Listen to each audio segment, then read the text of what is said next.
The girl with the golden eyes. One of those sights in which most horror is to be encountered, is surely the general aspect of the Parisian populatia, people fearful to behold gaunt yellow tawny.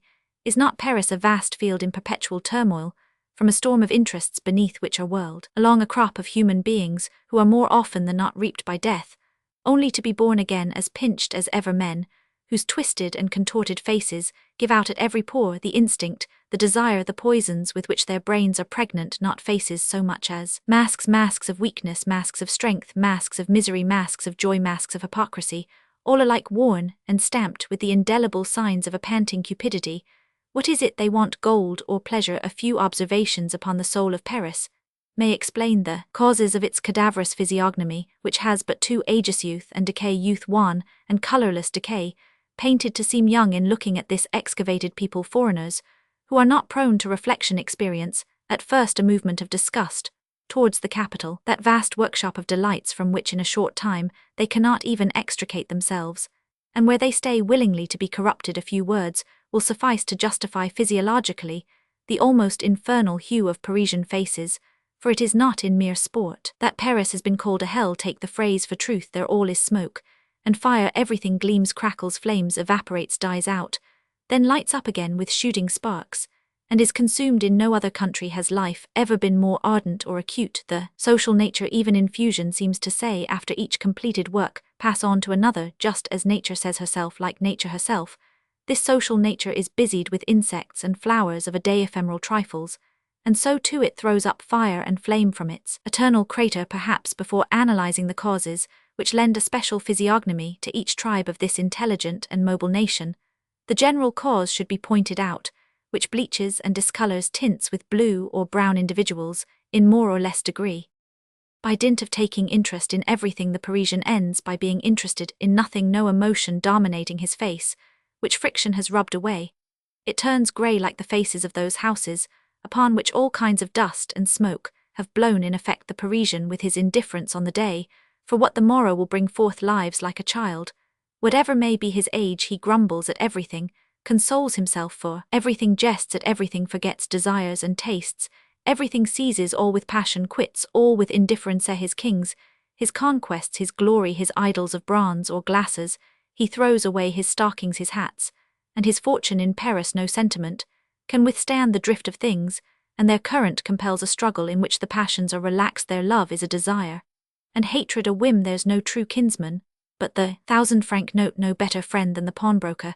This universal toleration bears its fruits, and in the salon as in the street, there is no one de trop, there is no one absolutely useful or absolutely harmful, knaves or fools, men of wit or integrity. There everything is tolerated, the government and the guillotine, religion and the cholera. You are always acceptable to this world, you will never be missed by it. What then is the dominating impulse in this country? Without morals, without faith, without any sentiment, wherein however every sentiment, belief and moral has its origin and end, it is gold and pleasure. Take those two words for a lantern, and explore that great stucco cage, that hive with its black gutters, and follow the windings of that thought which agitates, sustains and occupies it. Consider, and in the first place examine, the world which possesses nothing. The artisan, the man of the proletariat, who uses his hands, his tongue, his back, his right arm, his 5 fingers, to live well, this very man, who should be the first to economize his vital principle, outruns his strength, yokes his wife to some machine, wears out his child, and ties him to the wheel. The manufacturer, I know not what secondary thread which sets in motion all these folk, who with their foul hands mould and gild porcelain, sew coats and dresses, beat out iron, turn wood and steel, weave hemp, festoon crystal, imitate flowers, work woolen things, break in horses, dress harness, carve in copper, paint carriages, blow glass, corrode the diamond, polish metals, turn marble into leaves, labor on pebbles, deck, outthought, tinge, bleach or blacken everything. Well, this middleman has come to that world of sweat and goodwill, of study and patience, with promises of lavish wages, either in the name of the town's caprices, or with the voice of the monster dubbed speculation. Thus these quadrumanes set themselves to watch work, and suffer, to fast sweat, and bestir them, then careless of the future, greedy of pleasure, counting on their right arm as the painter on his palette lords. For one day, they throw their money on Mondays to the cabarets, which gird the town, like a belt of mud, haunts of the most shameless of the daughters of Venus, in which the periodical money of this people, as ferocious in their pleasures as they are calm at work, is squandered, as it had been at play for 5 days, then there is no repose for this laborious portion of Paris. It is given up to actions which make it warped and rough, lean and pale, gush forth with 1,000 fits of creative energy. And then, its pleasure, its repose are an exhausting debauch, swarthy and black with blows, white with intoxication or yellow with indigestion.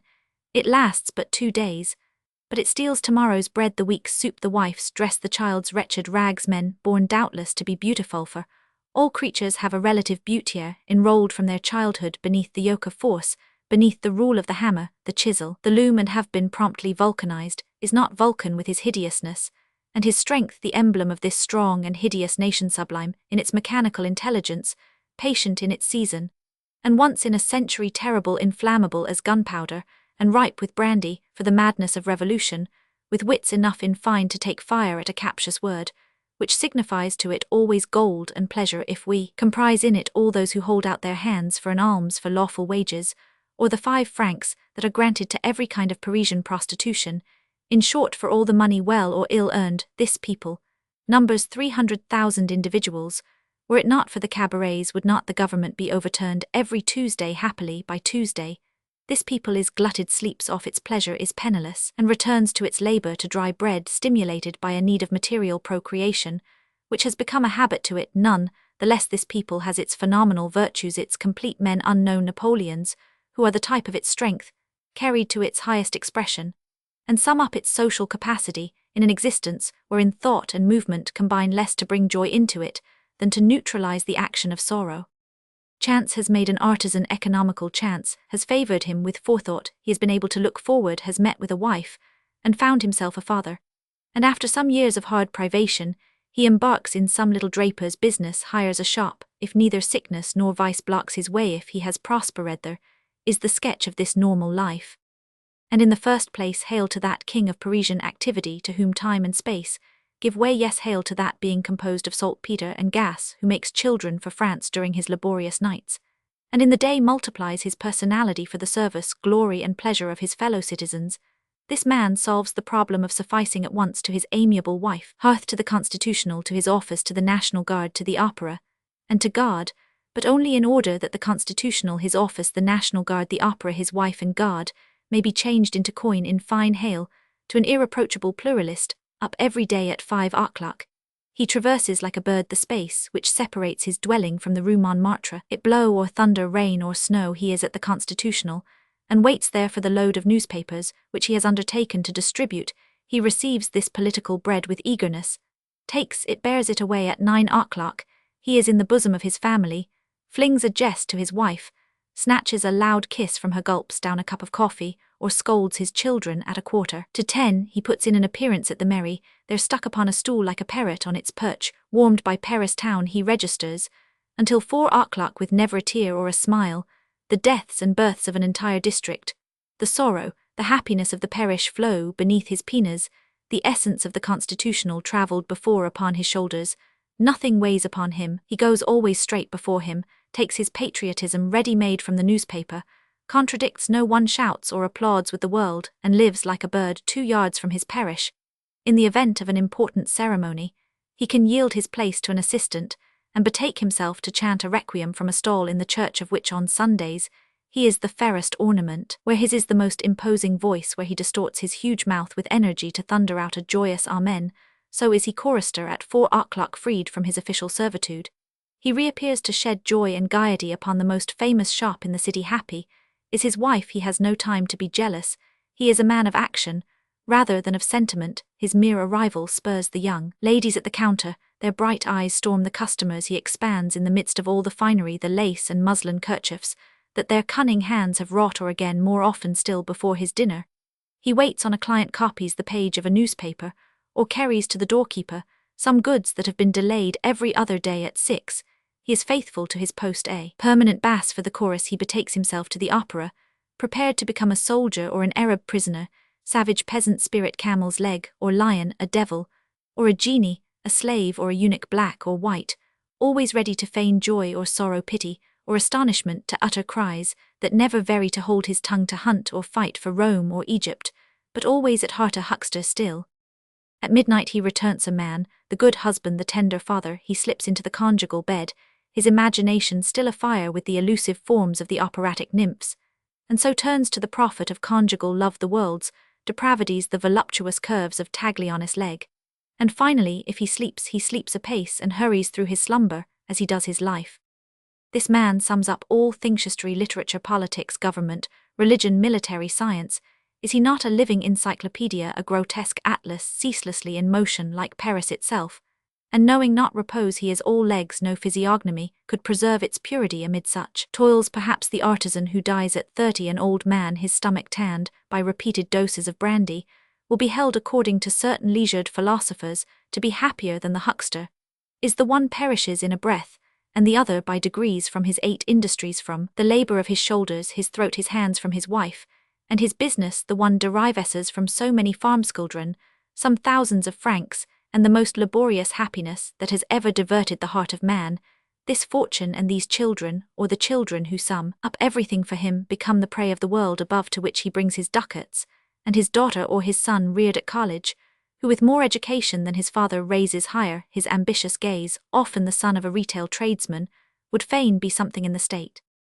Ambition of that sort carries on our thought to the second Parisian sphere. Go up one story then, and descend to the entresol, or climb down from the attic and remain on the 4th floor, in fine penetrate into the world, which has possessions the same result, wholesale merchants, and their men people with small banking accounts and much integrity, rogues and catspaws, clerks, old and young sheriffs' clerks, barristers' clerks, solicitors' clerks, in fine all the working, thinking, and speculating members of that lower middle class, which honeycombs the interests of Paris and watches over its granary, accumulates the coin stores, the products that the proletariat have made, preserves the fruits of the south, the fishes, the wine from every sun-favoured hill, which stretches its hands over the Orient, and takes from it the shoals that the Russ and the Turk despise, which harvests even from the Indies, crouches down in expectation of a sale, greedy of profit, which discounts bills, turns over, and collects all kinds of securities, holds all Paris in its hand, watches over the fantasies of children, spies out the caprices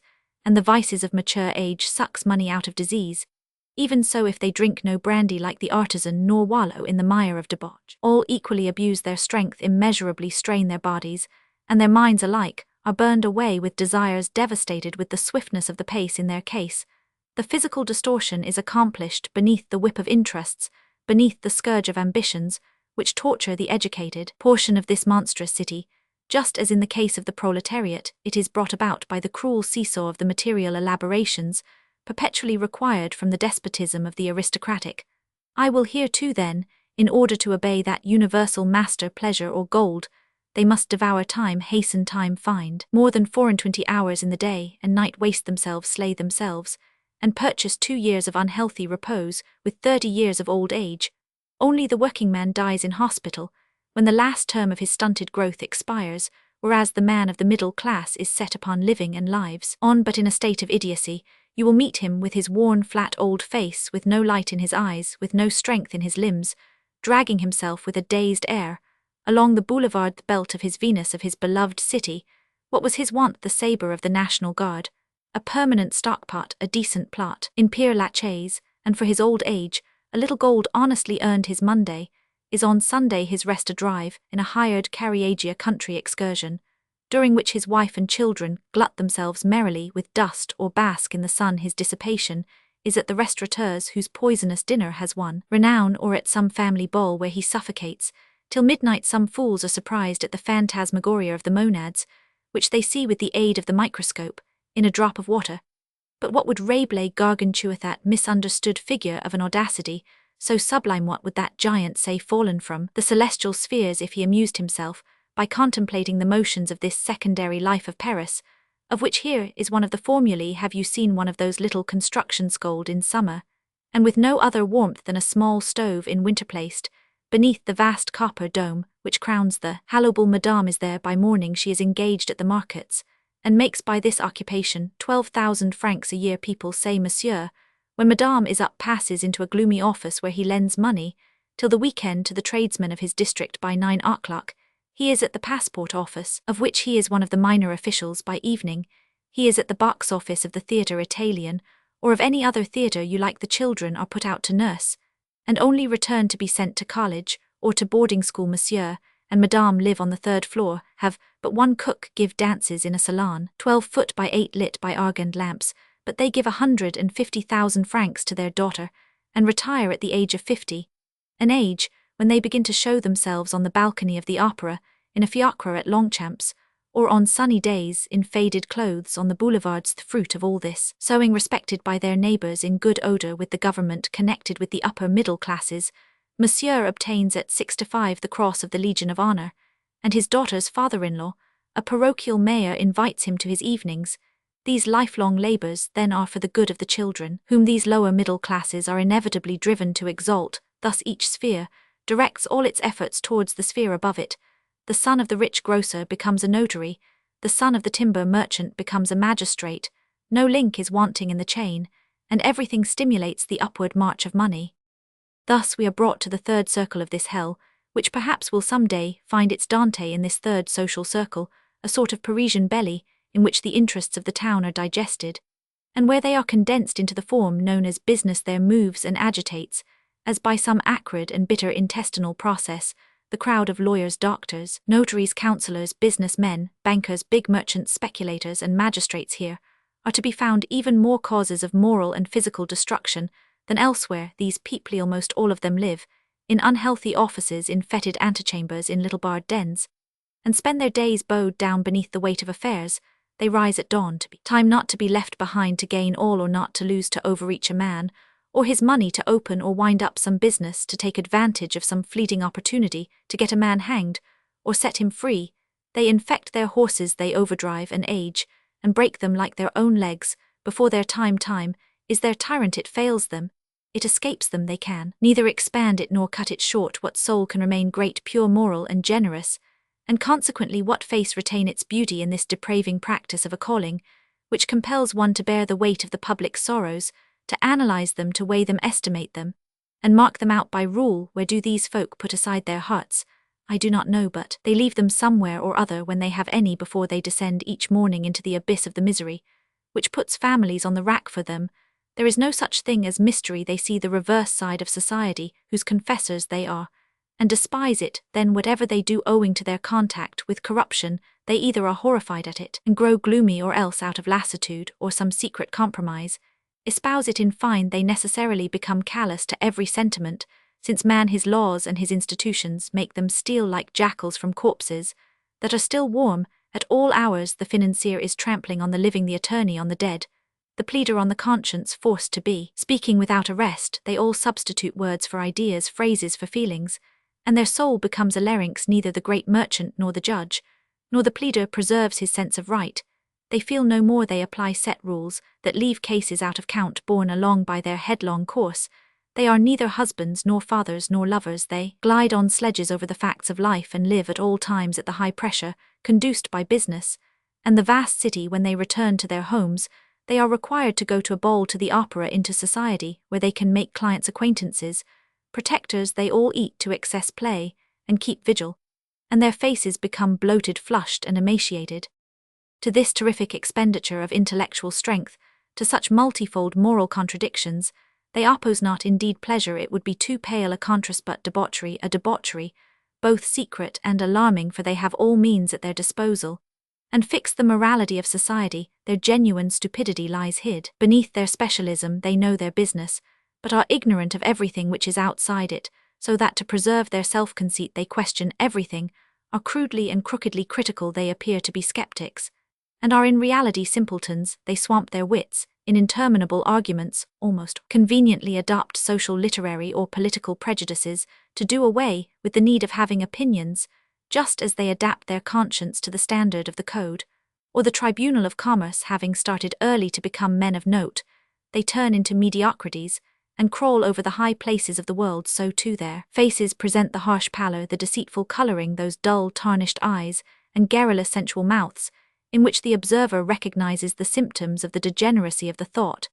and its rotation in the circle of a special idea, which destroys the creative faculties of the brain, and the gift of seeing in large, of generalizing and deducing. No man who has allowed himself to be caught in the revolutions of the gear of these huge machines can ever become great. If he is a doctor, either he has practiced little, or he is an exception, a bitchat, who dies young, If a great merchant something remanche is almost Jacques Coeur did Robespierre. Practised Danton was an idler who waited, but who moreover has ever felt envious of the figures of Danton and Robespierre, however lofty, they were these men of affairs par excellence attract money to them, and hoard it in order to ally themselves with aristocratic families. If the ambition of the working man is that of the small tradesman, here too are the same passions. The type of this class might be either an ambitious bourgeois, who after a life of privation and continual scheming, passes into the council of state, as an ant passes through a chink, or some newspaper editor, jaded with intrigue, whom the king makes a peer of France perhaps to revenge himself on the nobility, or some notary become mayor of his parish, all people crushed with business, who if they attain their end are literally killed in its attainment. In France, the usage is to glorify Whigs, Napoleon, Louis Roman 16. The great rulers alone have always wished for young men to fulfill their projects.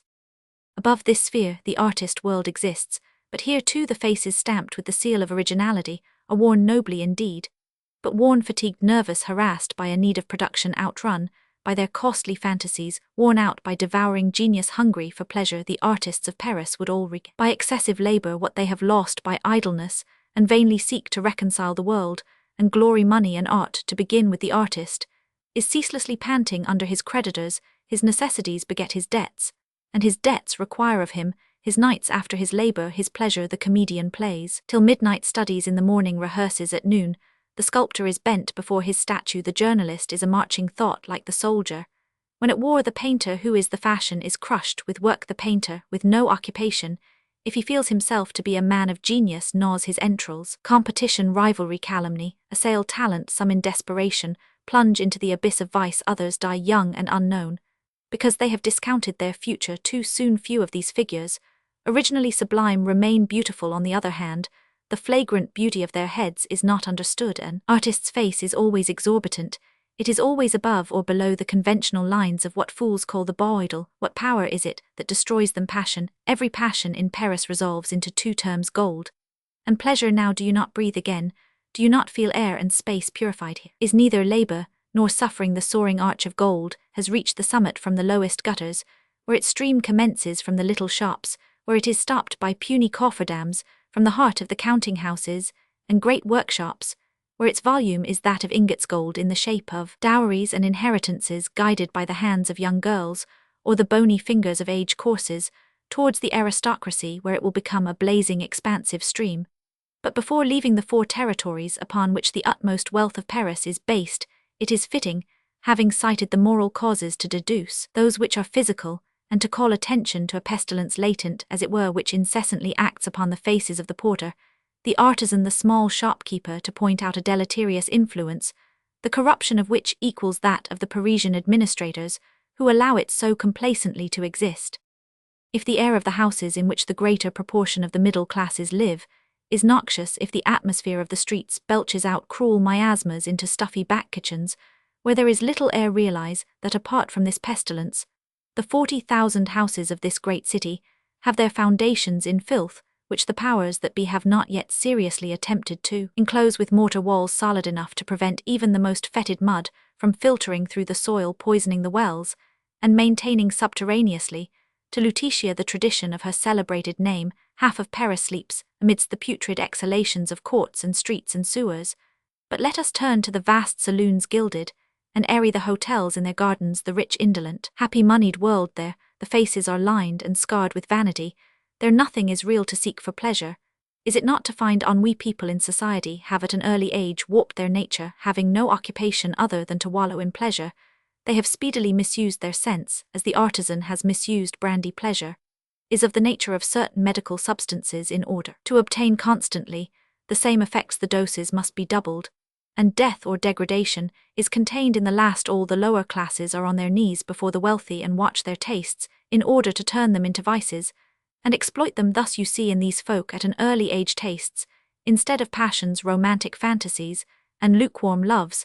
Their impotence reigns, their ideas have ceased, they have evaporated together with energy amongst the affectations of the boudoir, and the cajolements of women. There are fledglings of 40, old doctors of 60 years. The wealthy obtain in Paris ready-made wit and science of formulated opinions, which save them the need of having wit, science, or opinion of their own.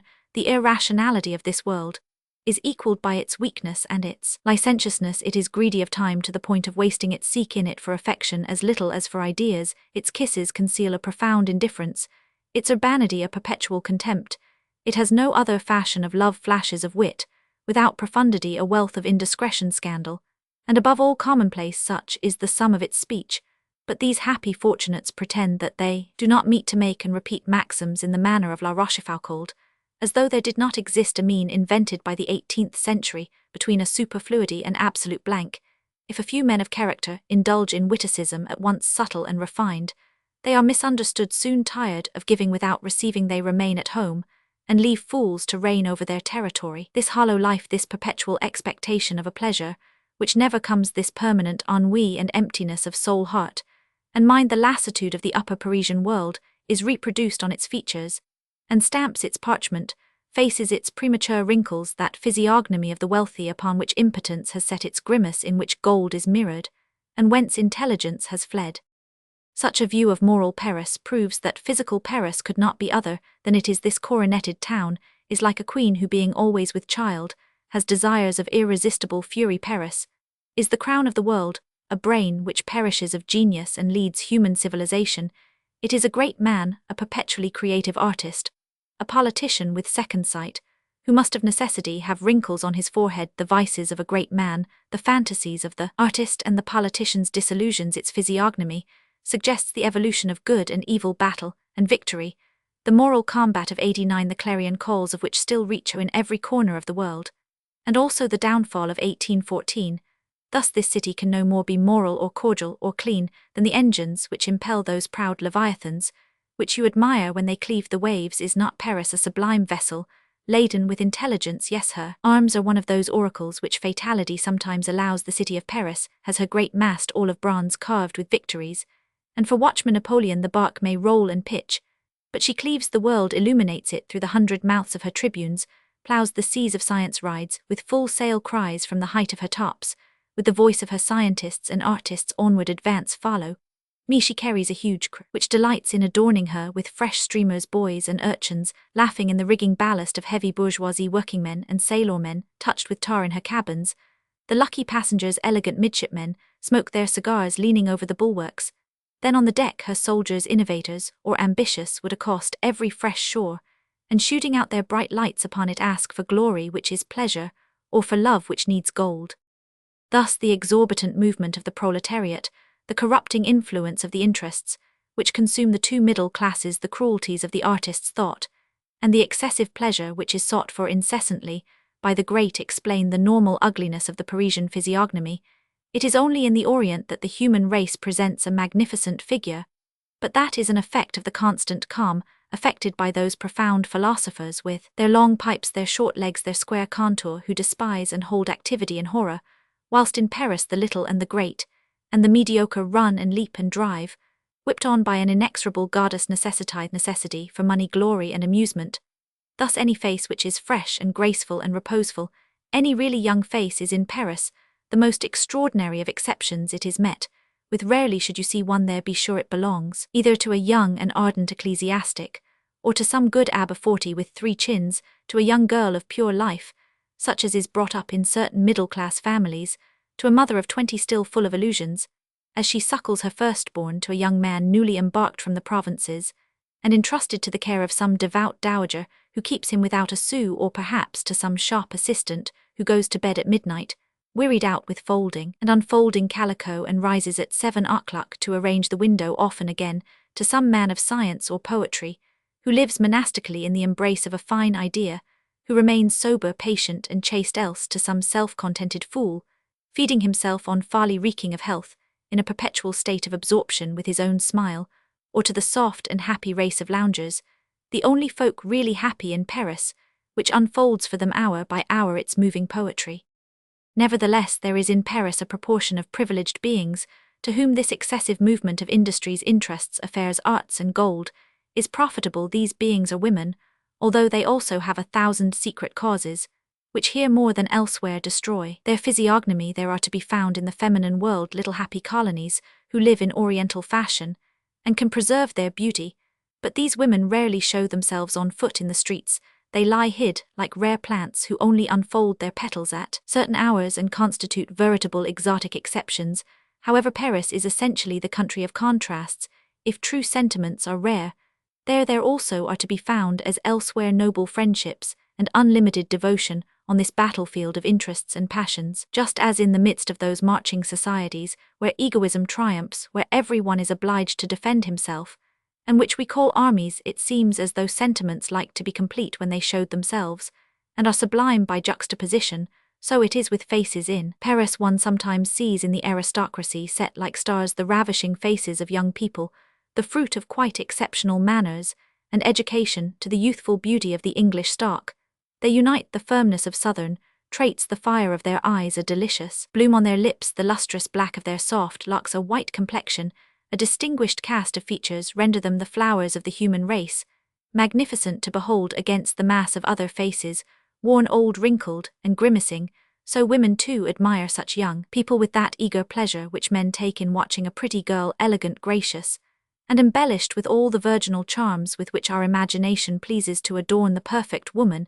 If this hurried glance at the population of Paris has enabled us to conceive the rarity of a Raphaelesque face and the passionate admiration which such an one must inspire at the first sight, the prime interest of our history will have been justified quod erat demonstrandum, if one may be permitted to apply scholastic formulae to the science of manners. Upon one of those fine spring mornings when the leaves, although unfolded, are not yet green, when the sun begins to gild the roofs, and the sky is blue, when the population of Paris issues from its cells to swarm along the boulevards, glides like a serpent of 1,000 coils through the Rue de l'Opaques, towards the Tuileries, saluting the hymeneal magnificence which the country puts on one of these joyous days. Then a young man as beautiful as the day itself, dressed with taste, easy of manner, let out the secret he was a love-child, the natural son of Lord Dudley, and the famous Marquise de Vordac was walking in the great avenue of the Tuileries. This Adonis, by name Henri de Marsay, was born in France, when Lord Dudley had just married the young lady, already Henri's mother, to an old gentleman called Roman 1000 de Marsay. This faded and almost extinguished butterfly recognized the child as his own in consideration of the life interest, in a fund of 100,000 francs, definitively assigned to his putative son, a generosity which did not cost Lord Dudley. 2 dear French funds were worth at that time 17 francs 50 centimes. The old gentleman died without having ever known his wife, Madame de Marsay, subsequently married the Marquis de Vordac, but before becoming a marquise, she showed very little anxiety as to her son, and Lord Dudley, to begin with the declaration of war between France and England, had separated the two lovers, and fidelity at all costs was not, and never will be, the fashion of Paris. Then the successes of the woman, elegant, pretty, universally adored, crushed in the Parisian the maternal sentiment. Lord Dudley was no more troubled about his offspring than was the mother. The speedy infidelity of a young girl he had ardently loved gave him perhaps a sort of aversion for all that issued from her. Moreover, fathers can perhaps only love the children with whom they are fully acquainted, a social belief of the utmost importance for the peace of families, which should be held by all the celibate, proving, as it does, that paternity is a sentiment nourished artificially by woman, custom, and the law. Poor Henri de Marsay knew no other father than that one of the two, who was not compelled to be one. The paternity of Roman 1000 de Marsay was naturally most incomplete in the natural order. It is but for a few fleeting instants that children have a father, and Roman 1000 de Marsay imitated nature. The worthy man would not have sold his name had he been free from vices. Thus he squandered without remorse in gambling hells, and drank elsewhere the few dividends which the national treasury paid to its bondholders. Then he handed over the child to an aged sister, a demoiselle de Mars, who took much care of him, and provided him out of the meagre sum allowed by her brother with a tutor, an abbe without a farthing, who took the measure of the youth's future and determined to pay himself out of the 100,000 livres for the care given to his pupil, for whom he conceived an affection. As chance had it, this tutor was a true priest, one of those ecclesiastics cut out to become cardinals in France, or Borgias beneath the tiara. He taught the child in 3 years what he might have learned at college in 10. Then the great man, by name the Abbé de Marinis, completed the education of his pupil by making him study civilization under all its aspects. He nourished him on his experience, led him little into churches which at that time were closed, introduced him, sometimes behind the scenes of theatres, more often into the houses of courtesans. He exhibited human emotions to him one by one, taught him politics in the drawing rooms, where they simmered at the time, explained to him the machinery of government, and endeavored out of attraction towards a fine nature deserted yet rich in promise virally, to replace a mother. Is not the church the mother of orphans? The pupil was responsive to so much care. The worthy priest died in 1812. A bishop with the satisfaction of having left in this world a child whose heart and mind were so well moulded that he could outwit a man of 40 who would have expected to have found a heart of bronze, a brain of steel beneath external traits, as seductive as ever the old painters, those naive artists, had given to the serpent in the terrestrial paradise.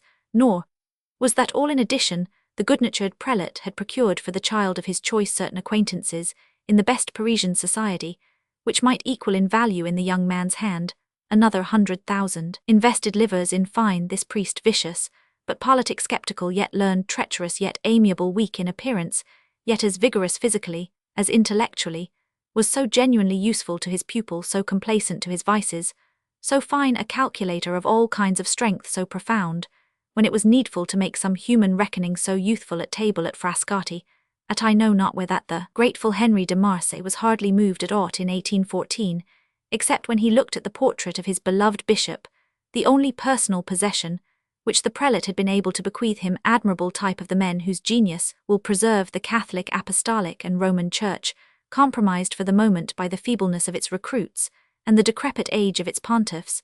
But if the Church likes, the Continental War prevented young de Marsay from knowing his real father. It is doubtful whether he was aware of his name. A deserted child, he was equally ignorant of Madame de Marsay. Naturally, he had little regret for his putative father, as, for Mademoiselle de Marsay, his only mother, he built for her a handsome little monument in Père Lachaise. When she died, Monseigneur de Marinis had guaranteed to this old lady one of the best places in the skies, so that when he saw her die, happy Henri gave her some egotistical tears. He began to weep on his own account. Observing this grief, the abbe dried his pupil's tears, bidding him observe that the good woman took her snuff most offensively, and was becoming so ugly and deaf and tedious that he ought to return thanks for her death. The bishop had emancipated his pupil in 1811. Then, when the mother of Roman 1000 de Marsay remarried, the priest chose in a family council one of those honest dullards picked out by him through the windows of his confessional, and charged him with the administration of the fortune, the revenues of which he was willing to apply to the needs of the community, but of which he wished to preserve the capital. Towards the end of 1814, then, Henri de Marsay had no sentiment of obligation in the world, and was as free as an unmated bird. Although he had lived 22 years, he appeared to be barely 17. As a rule, the most fastidious of his rivals considered him to be the prettiest youth in Paris, from his father Lord Dudley. He had derived a pair of the most amorously deceiving blue eyes from his mother, the bushiest of black hair from both pure blood, the skin of a young girl, a gentle and modest expression, a refined and aristocratic figure, and beautiful hands. For a woman to see him was to lose her head for him. Do you understand? To conceive one of those desires which eat the heart, which are forgotten because of the impossibility of satisfying them, because women in Paris are commonly without tenacity. Few of them say to themselves, after the fashion of men, the G. Mainchendry of the House of Orange. Underneath this fresh young life, and in spite of the limpid springs in his eyes, Henri had a lion's courage, a monkey's agility. He could cut a ball in half at 10 paces on the blade of a knife. He rode his horse in a way that made you realize the fable of the centaur, drove a four-in-hand with grace, was as light as a cherub and quiet as a lamb, but knew how to beat a townsman at the terrible game of savate or cudgels. Moreover, he played the piano in a fashion which would have enabled him to become an artist should he fall on calamity, and owned a voice which would have been worth to Barbaja 50,000 francs a season. Alas, that all these fine qualities, these pretty faults, were tarnished by one abominable vice. He believed neither in man nor woman. God nor devil, capricious nature had commenced by endowing him, a priest had completed the work. To render this adventure comprehensible, it is necessary to add here that Lord Dudley naturally found many women disposed to reproduce samples of such a delicious pattern. His second masterpiece of this kind was a young girl named Euphemie, born of a Spanish lady, reared in Havana, and brought to Madrid with a young Creole woman of the Antilles, and with all the ruinous tastes of the colonies, but fortunately married to an old and extremely rich Spanish noble, Don Hijos, Marquis de San Real, who since the occupation of Spain by French troops had taken up his abode in Paris, and lived in the Rue Saint-Lazare as much from indifference as from any respect for the innocence of youth. Lord Dudley was not in the habit of keeping his children informed of the relations he created for them in all parts, that is a slightly inconvenient form of civilization. It has so many advantages that we must overlook its drawbacks in consideration of its benefits. Lord Dudley, to make no more words of it, came to Paris in 1816, to take refuge from the pursuit of English justice, which protects nothing oriental, except commerce. The exiled lord, when he saw Henri, asked who that handsome young man might be. Then, upon hearing the name, "Ah, it is my son, what a pity," he said. Such was the story of the young man, who about the middle of the month of April 1815, was walking indolently up the broad avenue of the Tuileries, after the fashion of all those animals, who knowing their strength pass along in majesty and peace. Middle-class matrons turned back naively to look at him again. Other women, without turning round, waited for him to pass again, and engraved him in their minds, that they might remember in due season that fragrant face, which would not have disadorned the body of the fairest among themselves. "What are you doing here on Sunday?" said the Marquis de Ronquerolles to Henri as he passed. "There's a fish in the net," answered the young man. This exchange of thoughts was accomplished by means of two significant glances, without it appearing that either de Ronquerolles or de Marsay had any knowledge of the other. The young man was taking note of the passers-by with that promptitude of eye and ear which is peculiar to the Parisian, who seems at first to see and hear nothing, but who sees and hears all. At that moment, a young man came up to him, and took him familiarly by the arm, saying to him, "How are you, my dear de Marsay?" "Extremely well," de Marsay answered with that air of apparent affection, which amongst the young men of Paris proves nothing either for the present or the future. In effect, the youth of Paris resemble the youth of no other town. They may be divided into two classes, the young man who has something, and the young man who has nothing, or the young man who thinks, and he who spends. But be it well understood, this applies only to those natives of the soil who maintain in Paris the delicious course of the elegant life. There exist as well plenty of other young men, but they are children who are late in conceiving Parisian life, and who remain its dupes. They do not speculate, they study, they fag, as the others say. Finally, there are to be found besides certain young people, rich or poor, who embrace careers, and follow them with a single heart.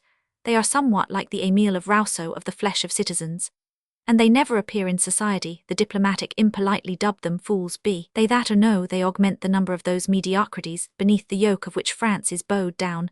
They are always there, always ready to bungle public or private concerns, with the dull trowel of their mediocrity bragging of their impotence, which they count for conduct and integrity.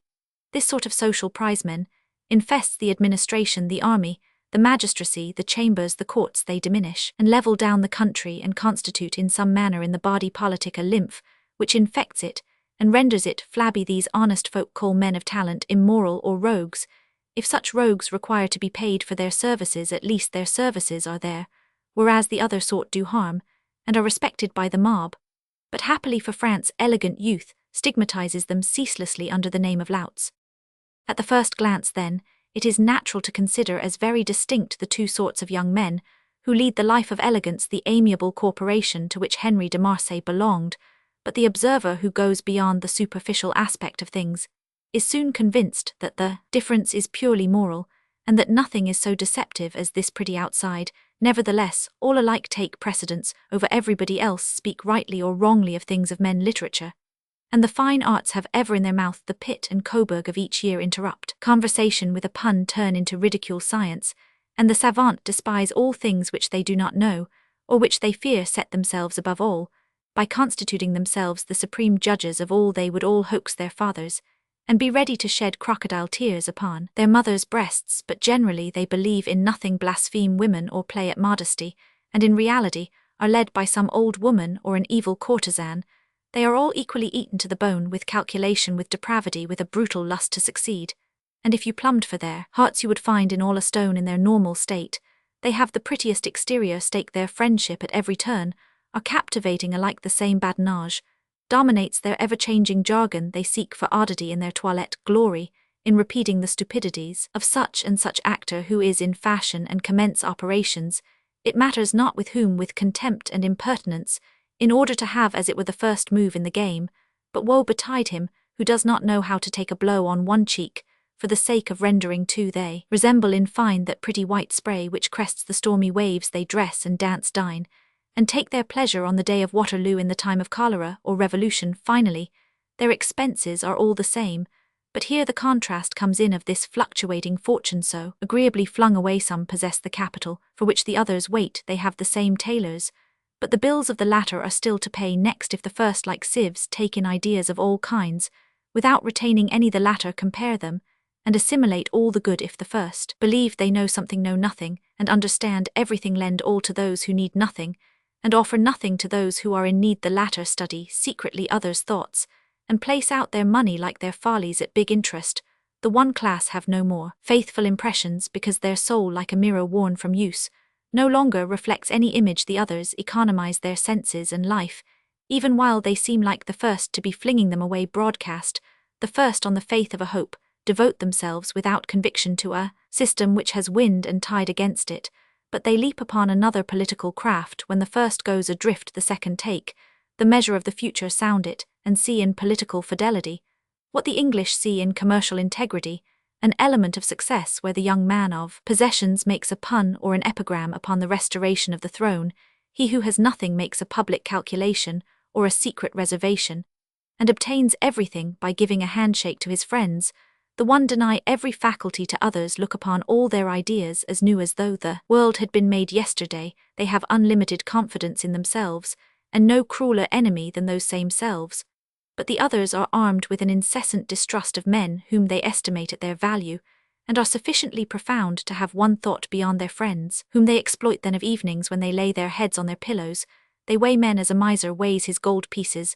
The one are vexed at an aimless impertinence, and allow themselves to be ridiculed by the diplomatic who make them dance for them, by pulling what is the string of these puppets, their vanity. Thus a day comes when those who had nothing have something, and those who had something have nothing. The latter look at their comrades who have achieved positions as cunning fellows. Their hearts may be bad, but their heads are strong. He is very strong is the supreme praise accorded to those who have attained quibuscumque viz political rank. A woman or a fortune amongst them are to be found certain young men who play this role by commencing with having debts naturally. These are more dangerous than those who play it without a farthing. The young man who called himself a friend of Henri de Marsay was a rattlehead who had come from the provinces, and whom the young men then in fashion were teaching the art of running through an inheritance. But he had one last leg to stand on in his province in the shape of a secure establishment. He was simply an heir who had passed without any transition from his pittance of 100 francs a month to the entire paternal fortune, and who, if he had not wit enough to perceive that he was laughed at, was sufficiently cautious to stop short at 2/3 of his capital. He had learned at Paris, for a consideration of some thousands of francs, the exact value of harness, the art of not being too respectful to his gloves, learned to make skillful meditations upon the right wages to give people, and to seek out what bargain was the best to close with them. He set store on his capacity to speak in good terms of his horses, of his Pyrenean hound, to tell by her dress, her walk, her shoes, to what class a woman belonged, to study écart, remember a few fashionable catchwords, and win by his sojourn in Parisian society the necessary authority to import later into his province a taste for tea and silver of an English fashion, and to obtain the right of despising everything around him for the rest of his days. De Marsay had admitted him to his society in order to make use of him in the world, just as a bold speculator employs a confidential clerk. The friendship, real or feigned, of de Marsay was a social position for Paul de Manerville, who on his side thought himself astute in exploiting after his fashion his intimate friend. He lived in the reflecting lustre of his friend, walked constantly under his umbrella, wore his boots, gilded himself with his rays when he posed in Henri's company or walked at his side. He had the air of saying, "Don't insult us, we are real dogs." He often permitted himself to remark fatuously, "If I were to ask Henri for such and such a thing, he is a good enough friend of mine to do it." But he was careful never to ask anything of him. He feared him, and his fear, although imperceptible, reacted upon the others, and was of use to de Marsay. "De Marsay is a man of 1,000, said Paul. "Ah, you will see, he will be what he likes. I should not be surprised to find him one of these days Minister of Foreign Affairs. Nothing can withstand him." He made of de Marsay what Corporal Trim made of his cap, a perpetual instance. Ask de Marsay and you will see. Or again, the other day we were hunting de Marsay, and he would not believe me, but I jumped a hedge without moving on my horse. Or again, we were with some women, de Marsay and I, and upon my word of honour I was, etc. Thus Paul de Manerville could not be classed amongst the great, illustrious and powerful family of fools who succeed. He would one day be a deputy, For the time he was not even a young man. His friend de Marsay defined him thus. You ask me what is Paul? Why Paul de Manerville? I am surprised, my dear fellow, he said to de Marsay, to see you here on a Sunday. I was going to ask you the same question. Is it an intrigue? An intrigue. But I can mention it to you without compromising my passion. Besides, a woman who comes to the Tuileries on Sundays is of no account, aristocratically speaking. Hold your tongue then, or I shall tell you nothing. Your laugh is too loud. You will make people think that we have lunched too well last Thursday here on the Terrasse des Feuillants. I was walking along thinking of nothing at all. But when I got to the gate of the Rue de Castiglione, by which I intended to leave, I came face to face with a woman, or rather a young girl, who, if she did not throw herself at my head, stopped short less, I think, from human respect, than from one of those movements of profound surprise, which affect the limbs, creep down the length of the spine, and cease only in the sole of the feet to nail you to the ground. I have often produced effects of this nature, a sort of animal magnetism, which becomes enormously powerful when the relations are reciprocally precise. But, my dear fellow, this was not stupefaction, nor was she a common girl. Morally speaking, her face seemed to say, what is it, you, my ideal, the creation of my thoughts, of my morning and evening dreams? What are you there? Why this morning? Why not yesterday? Take me, I am, then, etc. Good, I said to myself, another one. Then I scrutinize her. Ah, my dear fellow, speaking physically, my incognita is the most adorable feminine person whom I ever met. She belongs to that feminine variety which the Romans call fulva flavate, woman of fire. And in chief, what struck me the most, what I am still taken with, are her two yellow eyes like a tiger's, a golden yellow that gleams, living gold, which thinks gold, which loves, and is determined to take refuge in your pocket. My dear fellow, we are full of her, cried Paul. She comes here sometimes. Girl with the golden eyes, that is the name we have given her. She is a young creature, not more than 22, and I have seen her here in the time of the Bourbons, but with a woman who was worth 100,000 of her. Silence, Paul, it is impossible for any woman to surpass this girl. She is like the cat who rubs herself against your legs, a white girl, with ash-coloured hair, delicate in appearance, but who must have downy threads on the third phalanx of her fingers, and all along her cheeks a white down whose line, luminous on fine days, begins at her ears, and loses itself on her neck. On the other, my dear de Marsay, she has black eyes which have never wept, but which burn, black eyebrows which meet, and give her an air of hardness, contradicted by the compact curve of her lips, on which the kisses do not stay, lips burning and fresh, a Moorish colour, that warms a man like the sun. Beaut, upon my word of honour, she is like you. You flatter her. A firm figure, the tapering figure of a corvette built for speed, which rushes down upon the merchant vessel with French impetuosity, which grapples with her, and sinks her at the same time. After all, my dear fellow, answered de Marsay, what has that got to do with me, since I have never seen her? Ever since I have studied women, my incognita is the only one whose virginal bosom, whose ardent and voluptuous forms have realized for me the only woman of my dreams, of my dreams. She is the original of that ravishing picture, called La Femme Caressante, sa Chimer, the warmest, the most infernal inspiration of the genius of antiquity, a holy poem prostituted by those who have copied it for frescoes and mosaics, for a heap of bourgeois who see in this gem nothing more than a gewgaw, and hang it on their watch hints, whereas it is the whole woman, an abyss of pleasure, into which one plunges, and finds no end, whereas it is the ideal woman to be seen sometimes in reality in Spain, or Italy, almost never in France. Well, I have again seen this girl of the gold eyes, this woman caressing her chimera. I saw her on Friday. I had a presentiment that on the following day she would be here at the same hour. I was not mistaken. I have taken a pleasure in following her, without being observed, in studying her indolent walk, the walk of the woman without occupation, but in the movements of which one divines all the pleasure that lies asleep. Well, she turned back again, she saw me once more, she adored me once more, trembled, shivered. It was then I noticed the genuine Spanish duenna, who looked after her, a hyena upon whom some jealous man has put a dress, a chef-d'oeuvre well paid, no doubt to guard this delicious creature. Ah, then the duenna made me deeper in love. I grew curious on Saturday, nobody. And here I am today waiting for this girl, whose chimera I am asking nothing better than to pose as the monster in the fresco. There she is, said Paul, everyone is turning round to look at her. The unknown blushed, her eyes shone, she saw Henri, she shut them and passed by.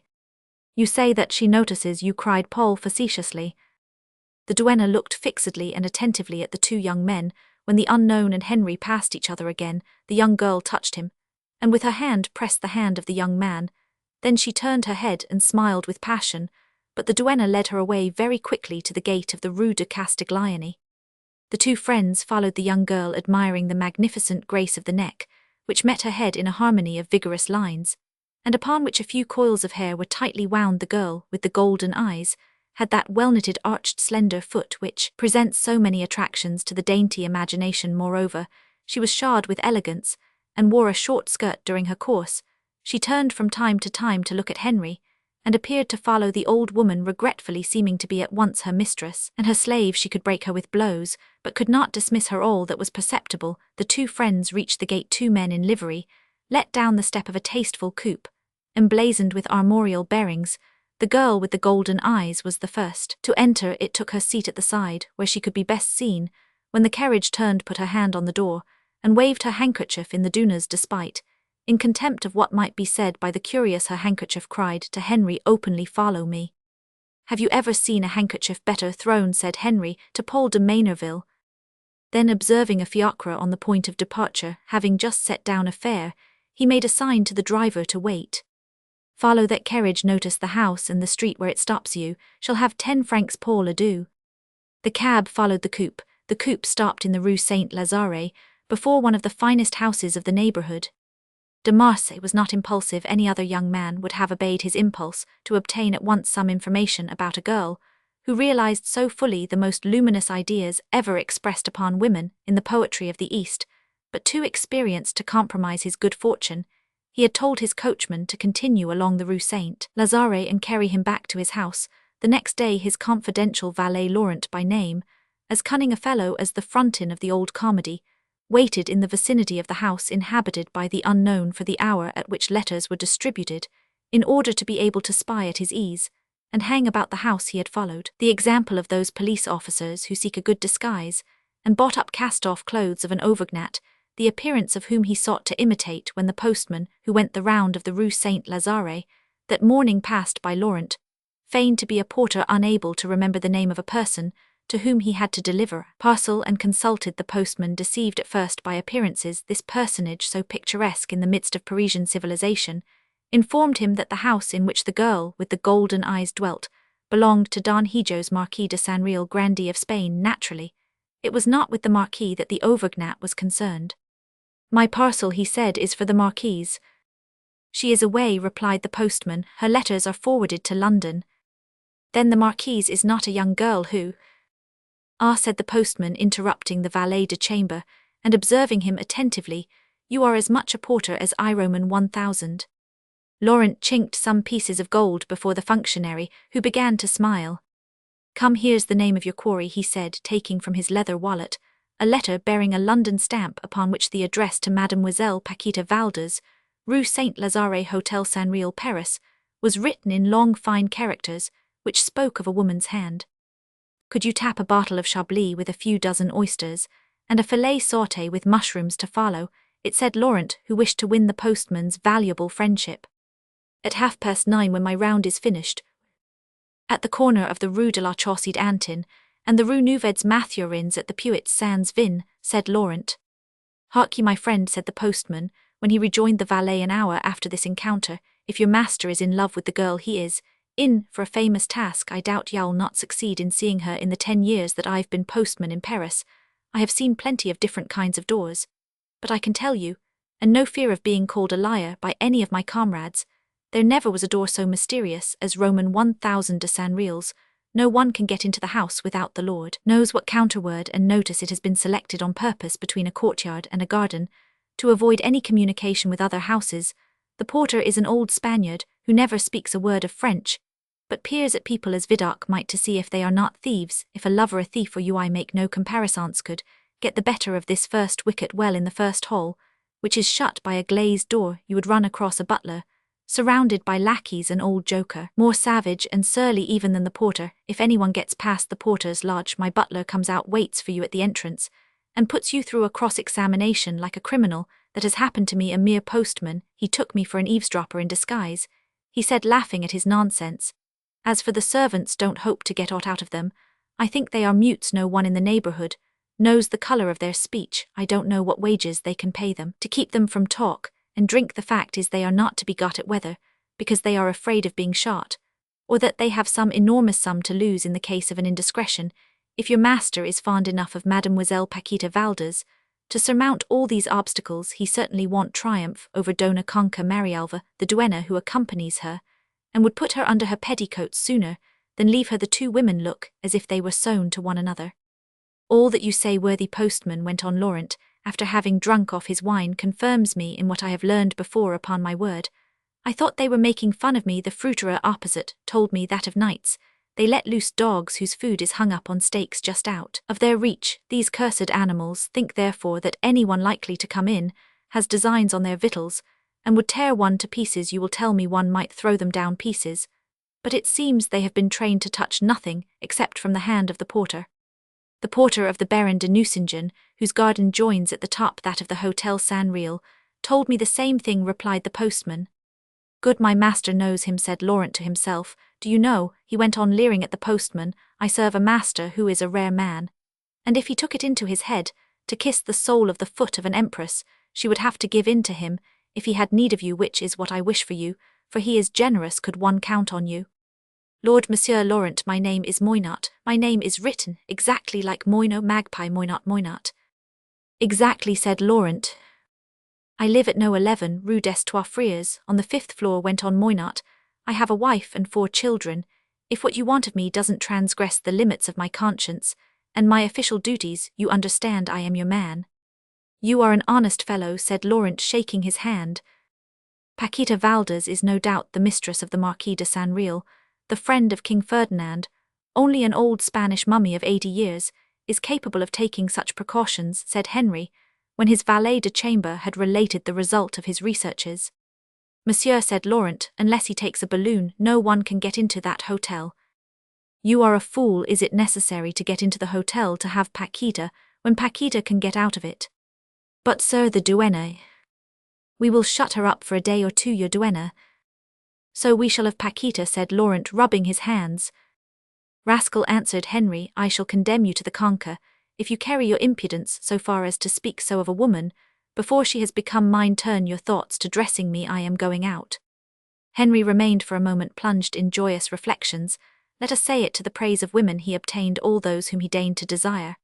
And what could one think of a woman having no lover, who should have known how to resist a young man armed with beauty, which is the intelligence of the body, with intelligence which is a grace of the soul, armed with moral force and fortune, which are the only 2 real powers, yet in triumphing with such ease de Marsay was bound to grow weary of his triumphs. Thus for about 2 years he had grown very weary indeed, and diving deep into the sea of pleasures, he brought back more grit than pearls. Thus had he come like potentates to implore of chance some obstacle, to surmount some enterprise, which should ask the employment of his dormant moral and physical strength. Although Paquita Valdez presented him with a marvelous concentration of perfections, which he had only yet enjoyed in detail, the attraction of passion was almost nil with him. Constant satiety had weakened in his heart the sentiment of love. Like old men and people disillusioned, he had no longer anything but extravagant caprices, ruinous tastes, fantasies, which once satisfied left no pleasant memory in his heart. Amongst young people love is the finest of the emotions. It makes the life of the soul blossom. It nourishes by its solar power the finest inspirations, and their great thoughts, the first fruits in all things, have a delicious savour amongst men. Love becomes a passion, it leads to abuse amongst old men, it turns to vice, impotence tends to extremes. Henri was at once an old man, a man and a youth. To afford him the feelings of a real love he needed, like Lovelace, a Clarissa Harlowe, without the magic lustre of that unattainable pearl. He could only have either passions rendered acute by some Parisian vanity, or set determinations with himself to bring such and such a woman to such and such a point of corruption, or else adventures which stimulated his curiosity. The report of Laurent, his valet de chamber, had just given an enormous value to the girl with the golden eyes. It was a question of doing battle with some secret enemy, who seemed as dangerous as he was cunning, and to carry off the victory, all the forces which Henri could dispose of would be useful. He was about to play in that eternal old comedy which will be always fresh, and the characters in which are an old man, a young girl, and a lover. Don Hijo's Paquita de Marsay. If Laurent was the equal of Figaro, the duenna seemed incorruptible. Thus the living play was supplied by chance with a stronger plot than it had ever been by dramatic author. But then is not chance too a man of genius? It must be a cautious game, said Henri to himself. Well said Paul de Manerville, as he entered the room. "How are we getting on? I have come to breakfast with you." "So be it," said Henri. "You won't be shocked if I make my toilette before you." "How absurd. We take so many things from the English just now that we might well become as great prudes and hypocrites as themselves," said Henri. Laurent had set before his master such a quantity of utensils, so many different articles of such elegance, that Paul could not refrain from saying, "But you will take a couple of hours over that." "No," said Henri, 2 hours and a half. "Well then, since we are by ourselves, and can say what we like, explain to me why a man as superior as yourself, you are superior, should affect to exaggerate a foppery, which cannot be natural. Why spend 2 hours and a half in adorning yourself, when it is sufficient to spend a quarter of an hour in your bath, to do your hair in 2 minutes, and to dress there? Tell me your system." "I must be very fond of you, my good dunce, to confide such high thoughts to you," said the young man, who was at that moment having his feet rubbed with a soft brush lathered with English soap. "Have I not the most devoted attachment to you?" replied Paul de Manerville, "and do I not like you because I know your superiority? You must have noticed, if you are in the least capable of observing any moral fact, that women love fops," went on de Marsay, without replying in any way to Paul's declaration, except by a look. "Do you know why women love fops, my friend? Fops are the only men who take care of themselves. Now, to take excessive care of oneself, does it not imply that one takes care in oneself of what belongs to another? The man who does not belong to himself is precisely the man on whom women are keen. Love is essentially a thief. I say nothing about that excess of niceness to which they are so devoted. Do you know of any woman who has had a passion for a sloven, even if he were a remarkable man? If such a fact has occurred, we must put it to the account of those morbid affections of the breeding woman, mad fancies, which float through the minds of everybody. On the other hand, I have seen most remarkable people left in the lurch because of their carelessness. A fop who is concerned about his person is concerned with folly, with petty things. And what is a woman? A petty thing, a bundle of follies with 2 words said to the winds. Can you not make her busy for 4 hours? She is sure that the fop will be occupied with her, seeing that he has no mind for great things. She will never be neglected for glory, ambition, politics, art. Those prostitutes who for her are rivals, then fops, have the courage to cover themselves with ridicule in order to please a woman, and her heart is full of gratitude towards the man who is ridiculous for love. In fine, a fop can be no fop unless he is right in being one. It is women who bestow that rank. The fop is love's kernel. He has his victories, his regiment of women at his command. My dear fellow, in Paris everything is known, and a man cannot be a fop there gratis. You who have only one woman, and who perhaps are right to have but one, try to act the fop. You will not even become ridiculous. You will be dead. You will become a foregone conclusion, one of those men condemned inevitably to do one and the same thing. You will come to signify folly as inseparably as Roman 1000 de Lafayette signifies America. Roman 1000 de Talleyrand, diplomacy, de Sauge's song. Roman 1000 de Segur, romance. If they once forsake their own line, people no longer attach any value to what they do. So foppery, my friend Paul, is the sign of an incontestable power over the female folk. A man who is loved by many women passes for having superior qualities.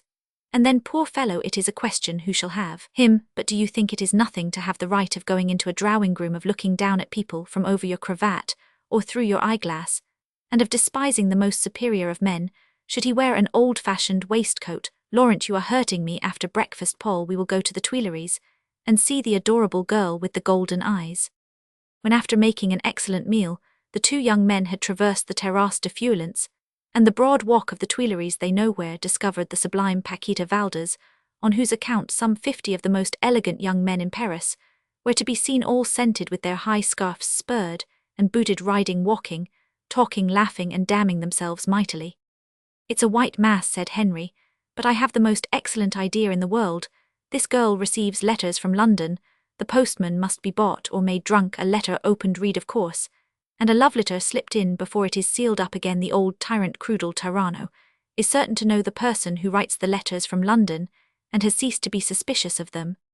The day after, de Marsay came again to walk on the Terrasse des Feuillants, and saw Paquita Valdez. Already passion had embellished her for him. Seriously, he was wild for those eyes, whose rays seemed akin to those which the sun emits, and whose ardour set the seal upon that of her perfect body, in which all was delight. De Marsay was on fire to brush the dress of this enchanting girl as they passed one another in their walk, but his attempts were always vain. But at one moment when he had repassed Paquita and the duenna in order to find himself on the same side as the girl of the golden eyes, when he returned, Paquita, no less impatient, came forward hurriedly, and de Marsay felt his hand pressed by her in a fashion at once so swift and so passionately significant that it was as though he had received the emotions surged up in his heart when the two lovers glanced at one another. Paquita seemed ashamed.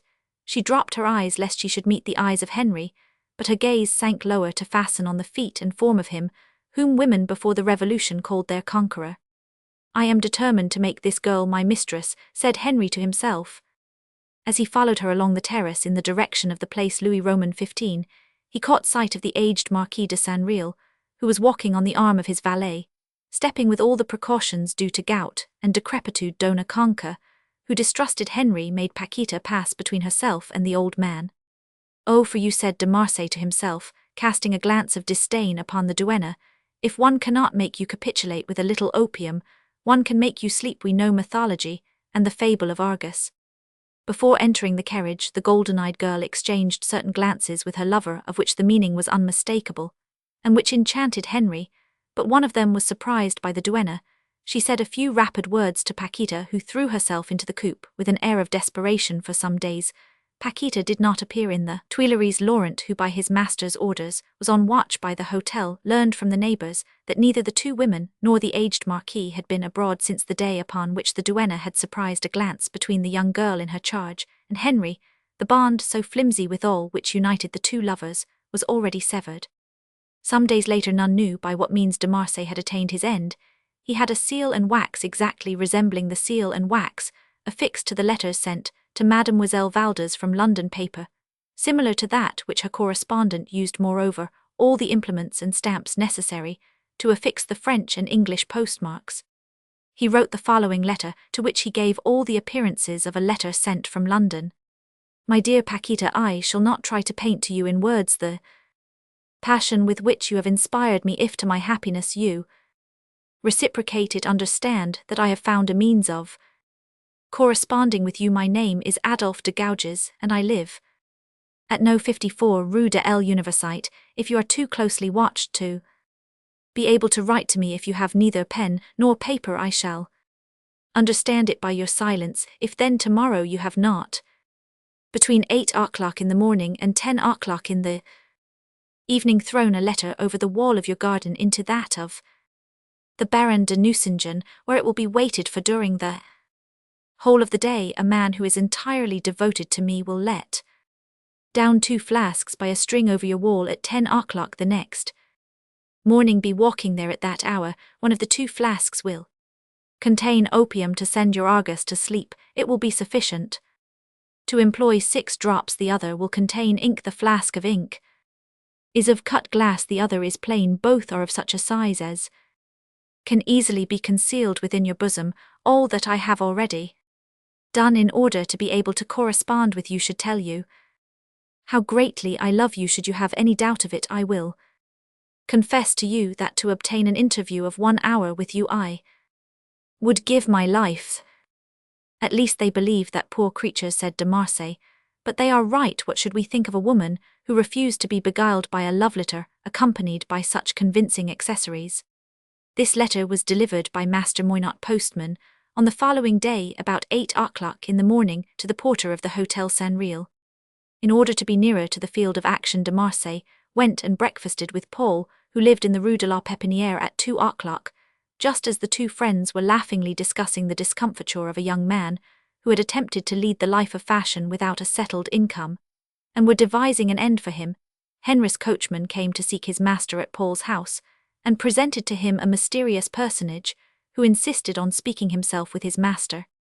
This individual was a mulatto who would assuredly have given Talma a model for the part of Othello if he had come across him.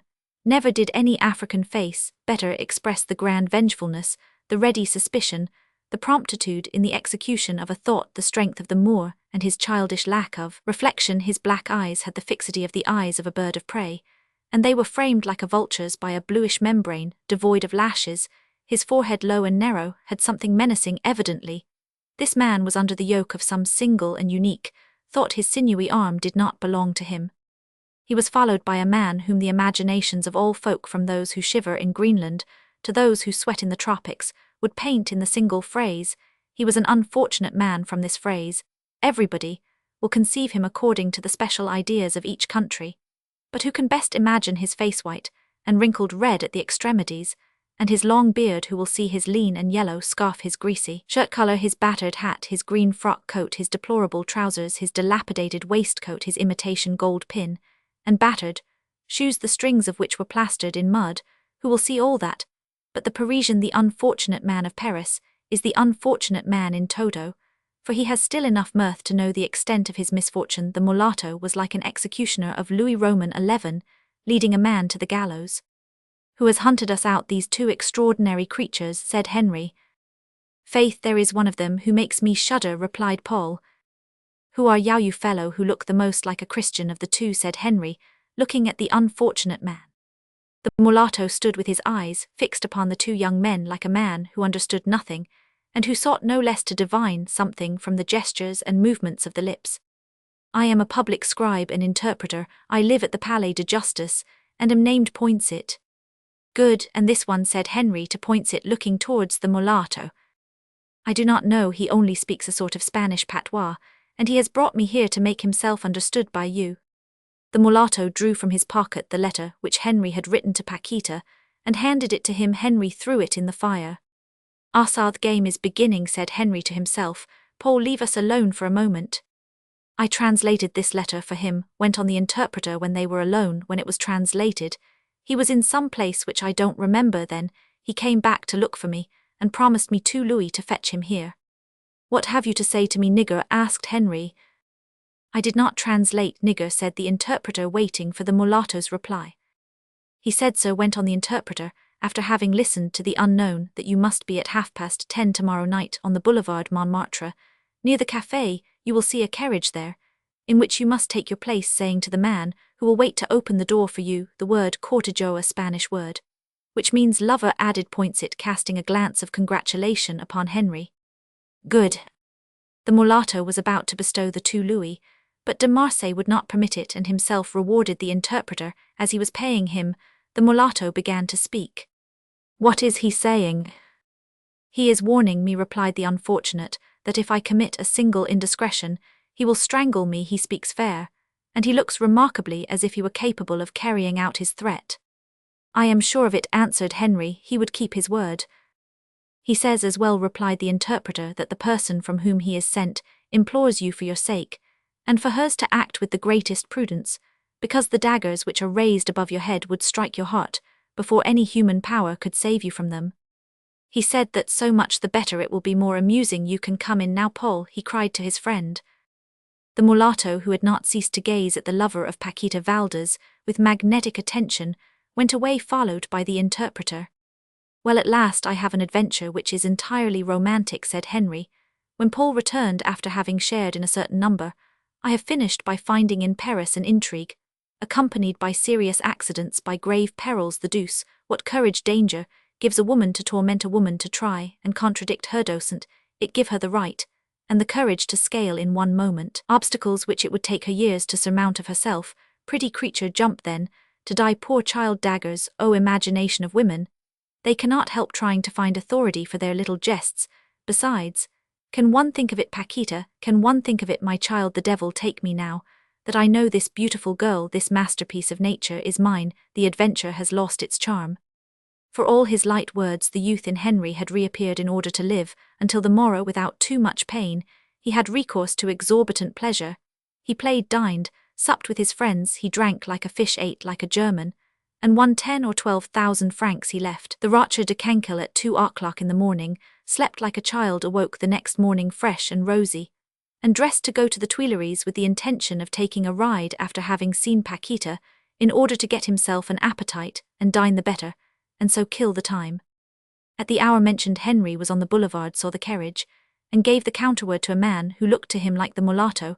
Hearing the word, the man opened the door, and quickly let down the step. Henri was so rapidly carried through Paris, and his thoughts left him so little capacity to pay attention to the streets through which he passed, that he did not know where the carriage stopped. The mulatto let him into a house, the staircase of which was quite close to the entrance. This staircase was dark, as was also the landing upon which Henri was obliged to wait, while the mulatto was opening the door of a damp apartment, fetid and unlit, the chambers of which, barely illuminated by the candle which his guide found in the antechamber, seemed to him empty and ill-furnished. Like those of a house the inhabitants of which are away, he recognized the sensation which he had experienced from the perusal of one of those romances of Anne Ratcliffe, in which the hero traverses the cold, sombre, and uninhabited saloons of some sad and desert spot. At last the mulatto opened the door of a salon. The condition of the old furniture, and the dilapidated curtains with which the room was adorned, gave it the air of the reception-room of a house of ill fame. There was the same pretension to elegance, and the same collection of things in bad taste of dust and dirt upon a sofa covered with red Utrecht velvet by the side of a smoking hearth, the fire of which was buried in ashes, sat an old poorly dressed woman, her head capped by one of those turbans which English women of a certain age have invented, and which would have a mighty success in China, where the artist's ideal is the monstrous. The room, the old woman, the cold hearth, all would have chilled love to death, had not Paquita been there upon an ottoman, in a loose voluptuous wrapper, free to scatter her gaze of gold, and flame free to show her arched foot, free of her luminous movements. This first interview was what every rendezvous must be between persons of passionate disposition who have stepped over a wide distance, quickly, who desire each other ardently, and who nevertheless do not know each other. It is impossible that at first there should not occur certain discordant notes in the situation which is embarrassing, until the moment when two souls find themselves in unison.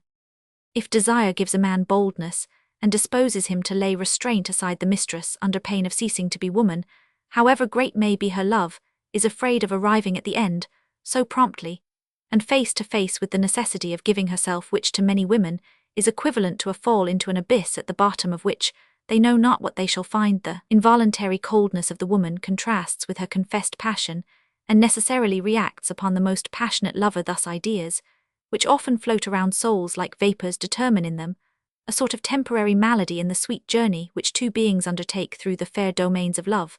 This moment is like a waste land to be traversed, a land without a tree, alternatively damp and warm, full of scorching sand, traversed by marshes, which leads to smiling groves clad with roses, where love and his retinue of pleasures disport themselves on carpets of soft verdure.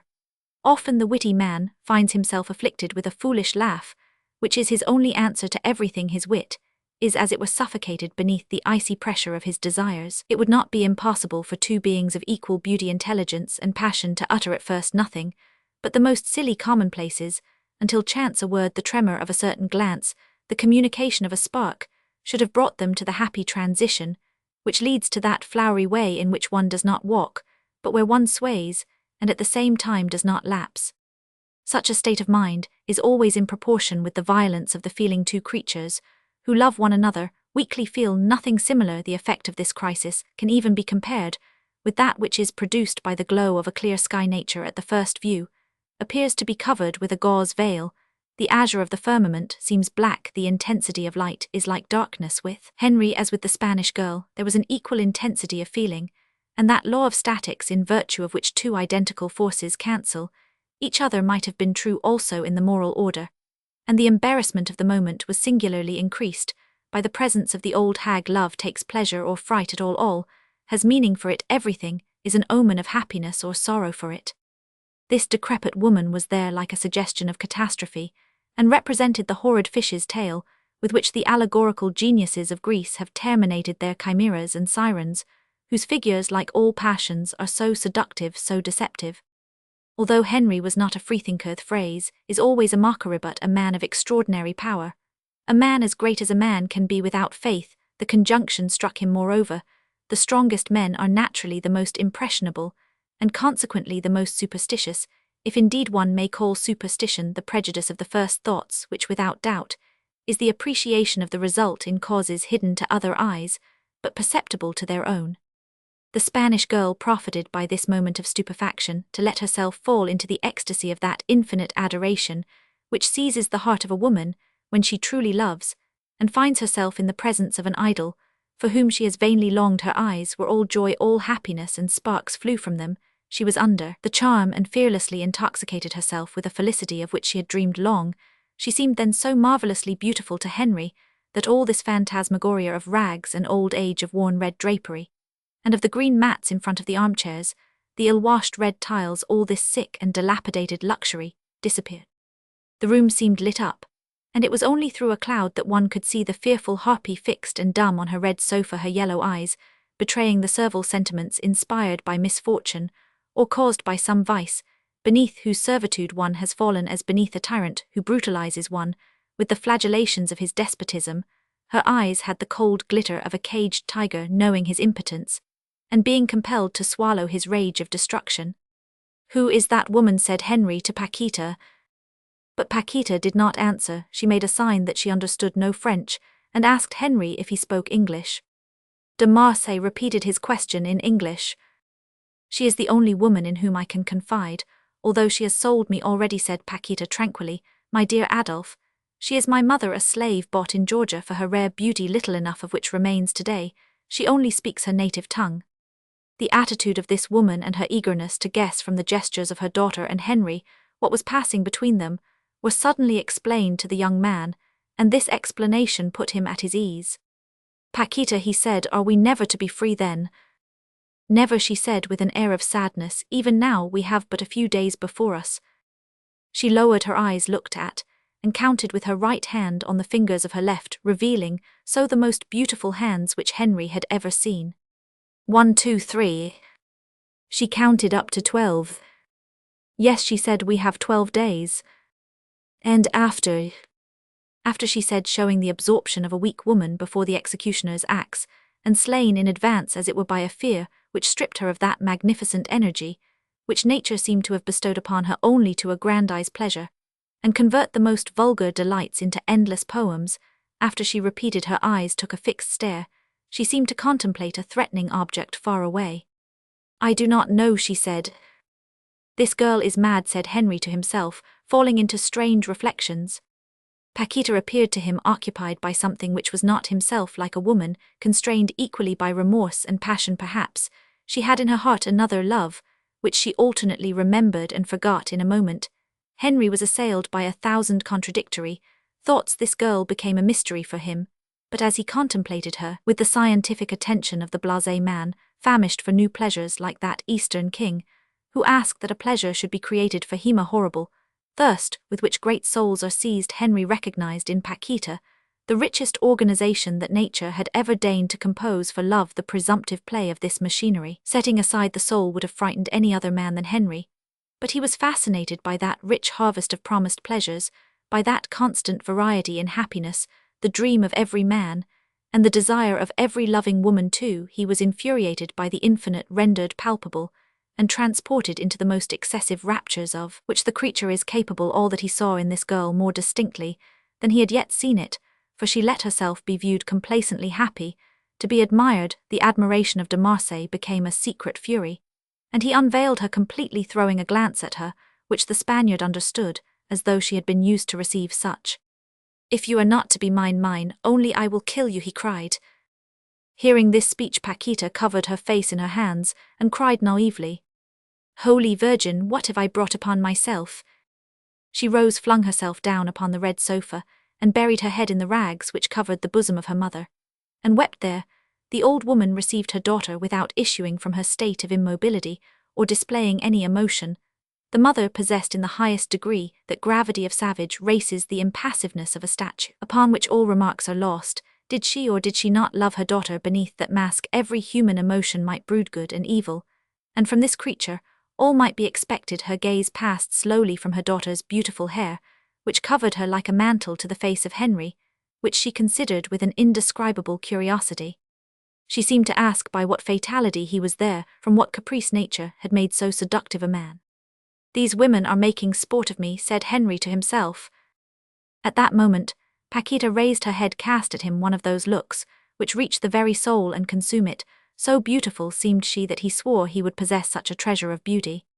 "My Paquita, be mine." "Wouldst thou kill me?" she said, fearfully palpitating and anxious, but drawn towards him by an inexplicable force. "Killed thee I," he said, smiling. Paquita uttered a cry of alarm, said a word to the old woman, who authoritatively seized Henri's hand, and that of her daughter. She gazed at them for a long time, and then released them, wagging her head in a fashion horribly significant. be mine thighs evening this moment, follow me, do not leave me, it must be Paquita, dost thou love me, come. In a moment he had poured out 1,000 foolish words to her, with the rapidity of a torrent coursing between the rocks, and repeating the same sound in 1,000 different forms. It is the same voice, said Paquita in a melancholy voice, which de Marsay could not overhear, and the same ardour she added, so be it, she said, with an abandonment of passion which no words can describe. Yes, but not tonight, Adolphe. I gave too little opium to La Conca, she might wake up, and I should be lost at this moment. The whole household believes me to be asleep in my room in 2 days, be at the same spot, say the same word to the same man. That man is my foster-father, Cristemio, worships me, and would die in torments for me, before they could extract one word against me from him. Farewell, she said, seizing Henri by the waist and twining round him like a serpent.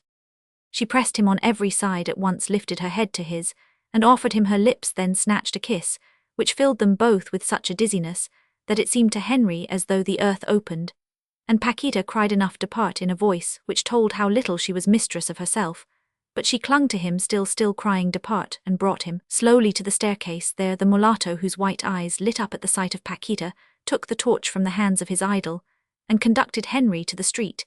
He left the light under the arch, opened the door, put Henri into the carriage, and set him down on the Boulevard des Italiens with marvellous rapidity. It was as though the horses had hellfire in their veins. The scene was like a dream to de Marsay, but one of those dreams which even when they fade away leave a feeling of supernatural voluptuousness, which a man runs after for the remainder of his life.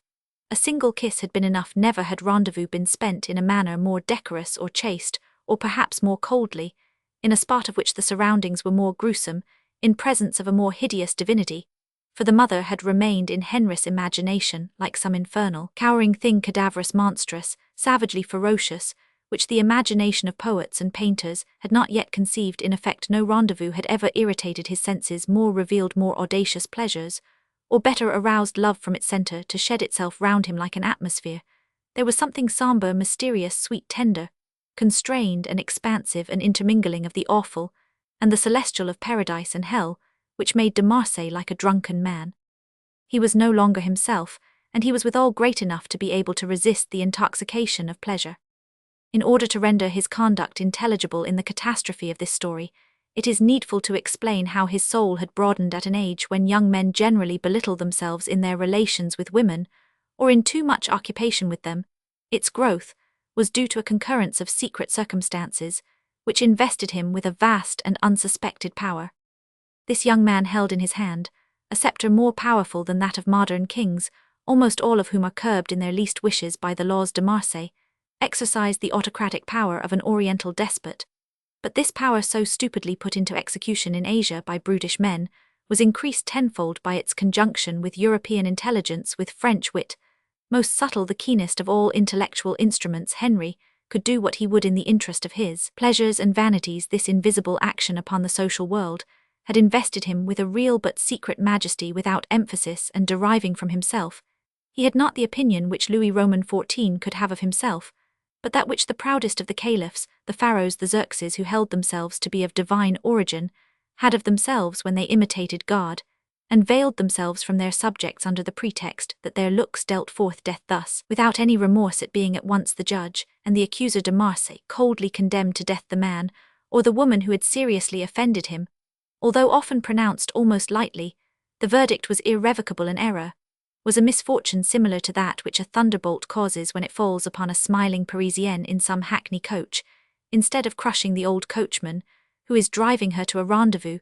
Thus the bitter and profound sarcasm which distinguished the young man's conversation usually tended to frighten people. No one was anxious to put him out. Women are prodigiously fond of those persons who call themselves pashas, and who are as it were accompanied by lions and executioners, and who walk in a panoply of terror. The result in the case of such men is a security of action, a certitude of power, a pride of gaze, a leonine consciousness, which makes women realize the type of strength of which they all dream. Such was de Marsay. Happy for the moment with his future, he grew young and pliable, and thought of nothing but love as he went to bed. He dreamed of the girl with the golden eyes. As the young and passionate can dream, his dreams were monstrous images, unattainable extravagances, full of light, revealing invisible worlds, yet in a manner always incomplete, for an intervening veil changes the conditions of vision. For the next and succeeding day Henri disappeared, and no one knew what had become of him. His power only belonged to him under certain conditions, and happily for him during those 2 days, he was a private soldier in the service of the demon to whom he owed his talismanic existence. But at the appointed time in the evening, he was waiting and he had not long to wait for the carriage. The mulatto approached Henri, in order to repeat to him in French a phrase which he seemed to have learned by heart. "If you wish to come," she told me, "you must consent to have your eyes bandaged." And Cristemio produced a white silk handkerchief. "No," said Henri, whose omnipotence revolted suddenly. He tried to leap in. The mulatto made a sign, and the carriage drove off. "Yes," cried de Marsay, furious at the thought of losing a piece of good fortune which had been promised him. He saw moreover the impossibility of making terms with a slave, whose obedience was as blind as the hangman's, nor was it this passive instrument upon whom his anger could fall. The mulatto whistled. The carriage returned. Henri got in hastily already. A few curious onlookers had assembled like sheep on the boulevard. Henri was strong. He tried to play the mulatto when the carriage started at a gallop.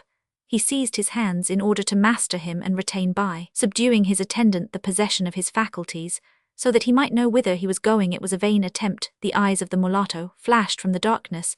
The fellow uttered a cry which his fury stifled in his throat, released himself, threw back de Marsay, hand like iron, and nailed him, so to speak, to the bottom of the carriage. Then with his free hand he drew a triangular dagger, and whistled. The coachman heard the whistle, and stopped. Henri was unarmed. He was forced to yield. He moved his head towards the handkerchief. The gesture of submission calmed Cristemio, and he bound his eyes with a respect and care which manifested a sort of veneration for the person of the man whom his idol loved. But before taking this course, he had placed his dagger distrustfully in his side pocket, and buttoned himself up to the chin. "That nigger would have killed me," said de Marsay to himself. Once more the carriage moved on rapidly. There was one resource still open to a young man who knew Paris as well as Henri to know whither he was going. He had but to collect himself, and count by the number of gutters, cross the streets leading from the boulevards by which the carriage passed. So long as it continued straight along, he could thus discover into which lateral street it would turn, either towards the Seine or towards the heights of Montmartre, and guess the name or position of the street in which his guide should bring him to a halt. But the violent emotion which his struggle had caused him, the rage into which his compromised dignity had thrown him, the ideas of vengeance to which he abandoned himself, the suppositions suggested to him by the circumstantial care which this girl had taken in order to bring him to her, all hindered him from the attention which the blind have necessary for the concentration of his intelligence and the perfect lucidity of his recollection. The journey lasted half an hour. When the carriage stopped, it was no longer on the street. The mulatto and the coachman took Henri in their arms, lifted him out, and putting him into a sort of litter, conveyed him across a garden. He could smell its flowers, and the perfume peculiar to trees and grass. The silence which reigned there was so profound that he could distinguish the noise made by the drops of water falling from the moist leaves. The 2 men took him to a staircase, set him on his feet, led him by his hands through several apartments, and left him in a room whose atmosphere was perfumed, and the thick carpet of which he could feel beneath his feet. A woman's hand pushed him onto a divan, and untied the handkerchief for him. Henri saw Paquita before him, but Paquita in all her womanly and voluptuous glory.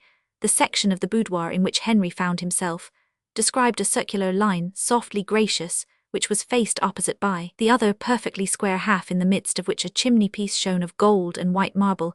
He had entered by a door on one side, hidden by a rich tapestried screen opposite, which was a window. The semicircular portion was adorned with a real Turkish divan, that is to say, a mattress thrown on the ground, but a mattress as broad as a bed, a divan 50 feet in circumference, made of white cashmere relieved by bows of black and scarlet silk, arranged in panels.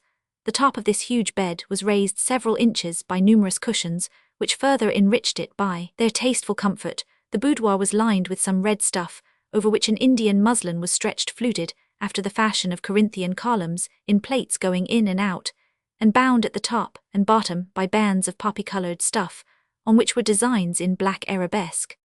Below the muslin, the poppy turned to rose, that amorous colour which was matched by window curtains, which were of Indian muslin lined with rose-coloured taffeta, and set off with a fringe of poppy colour, and black 6 silver-gilt arms, each supporting 2 candles, were attached to the tapestry, at an equal distance, to illuminate the divan. The ceiling, from the middle of which a lustre of unpolished silver hung, was of a brilliant whiteness, and the cornice was gilded, the carpet was like an oriental shawl, it had the designs, and recalled the poetry of Persia, where the hands of slaves had worked on it. The furniture was covered in white cashmere, relieved by black and poppy-coloured ornaments. The clock, the candelabra, all were in white marble, and gold the only table. There had a cloth of cashmere, elegant flower pots, held roses of every kind, flowers white or red in fine. The least detail seemed to have been the object of loving thought. Never had richness hidden itself more coquettishly. To become elegance, to express grace, to inspire pleasure, everything. There would have warmed the coldest of beings, the caresses of the tapestry, of which the colour changed according to the direction of one's gaze, becoming either all white or all rose, harmonized with the effects of the light shed upon the diaphanous tissues of the muslin, which produced an appearance of mistiness. The soul has I know not what attraction towards white, love delights in red, and the passions are flattered by gold, which has the power of realizing their caprices. Thus all that man possesses within him of vague and mysterious, all his inexplicable affinities were caressed in their involuntary sympathies. There was in this perfect harmony a concert of colour to which the soul responded with vague and voluptuous and fluctuating ideas.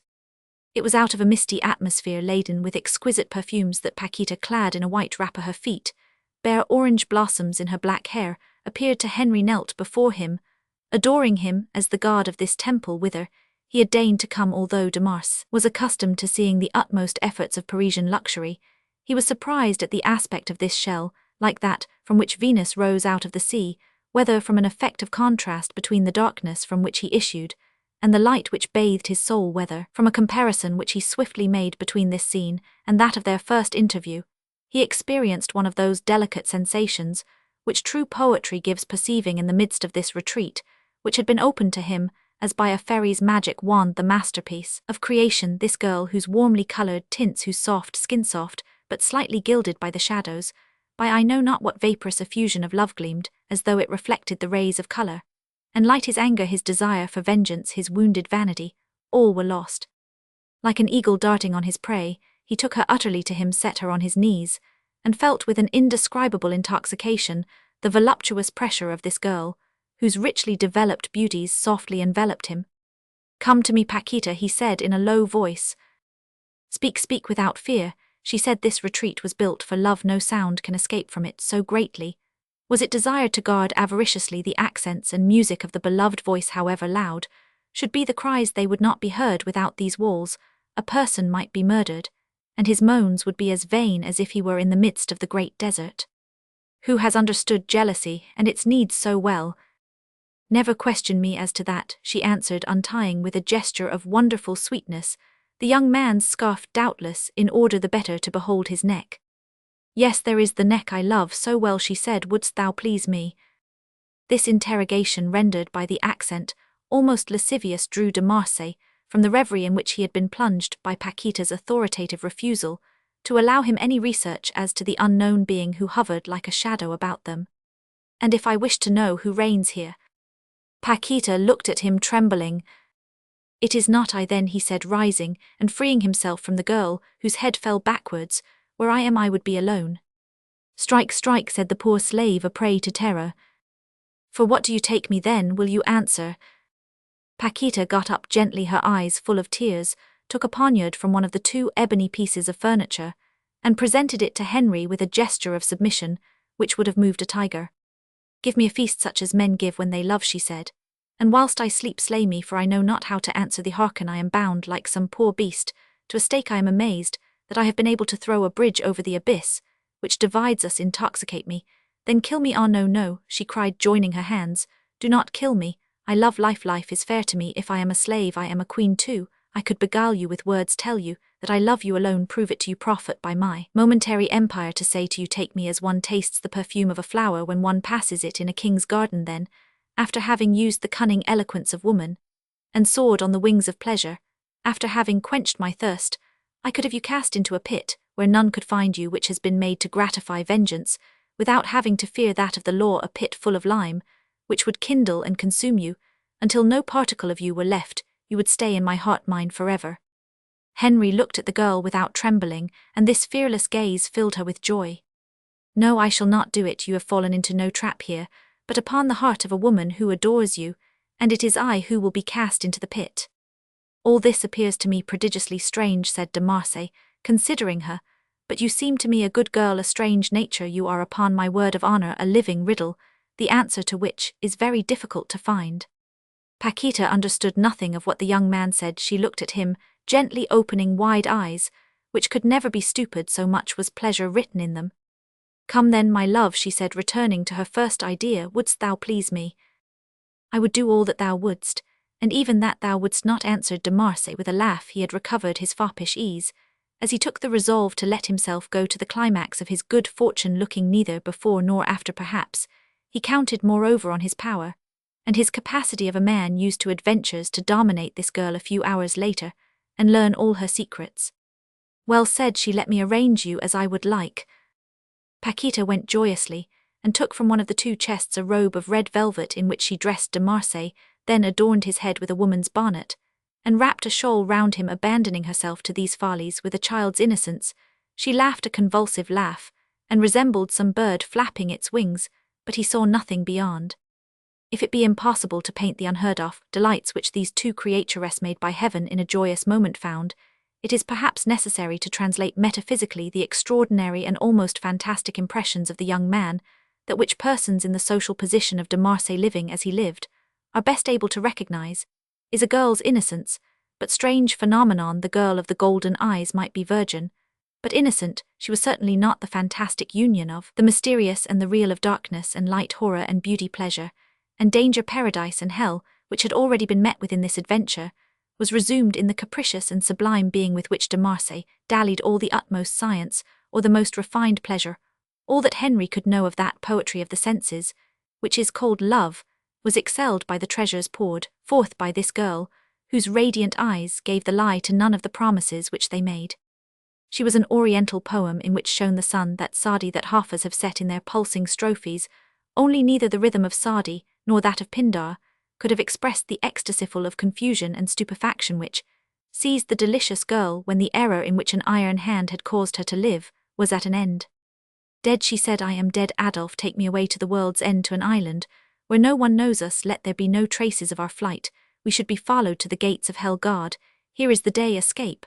Shall I ever see you again? Yes, tomorrow. I will see you if I have to deal death to all my warders to have that joy till tomorrow. She pressed him in her arms with an embrace in which the terror of death mingled. Then she touched a spring, which must have been in connection with a bell, and implored de Marsay to permit his eyes to be bandaged. And if I would note, and if I wished to stay here, you would be the death of me more speedily, she said, for now I know I am certain to die on your account.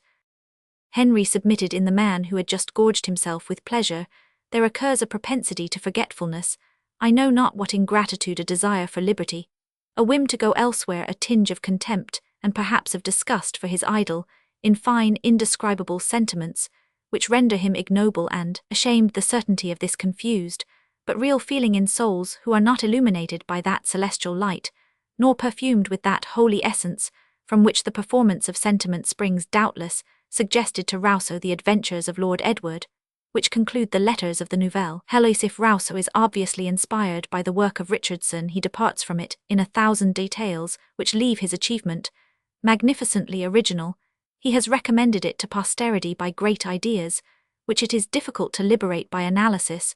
When in one's youth one reads this work with the object of finding in it the lurid representation of the most physical of our feelings, whereas serious and philosophical writers never employ its images, except as the consequence or the corollary of a vast thought, and the adventures of Lord Edward are one of the most Europeanly delicate ideas of the whole work.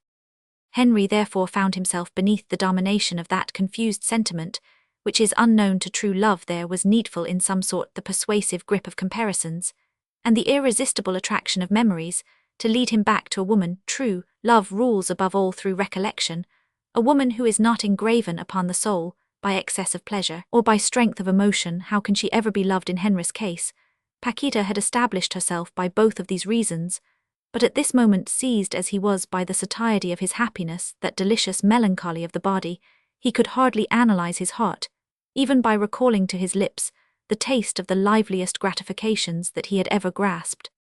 He found himself on the boulevard Montmartre at the break of day, gazed stupidly at the retreating carriage, produced 2 cigars from his pocket, lit one from the lantern of a good woman, who sold brandy and coffee to workmen and street Arabs, and chestnut venderstow, all the Parisian populace which begins its work before daybreak.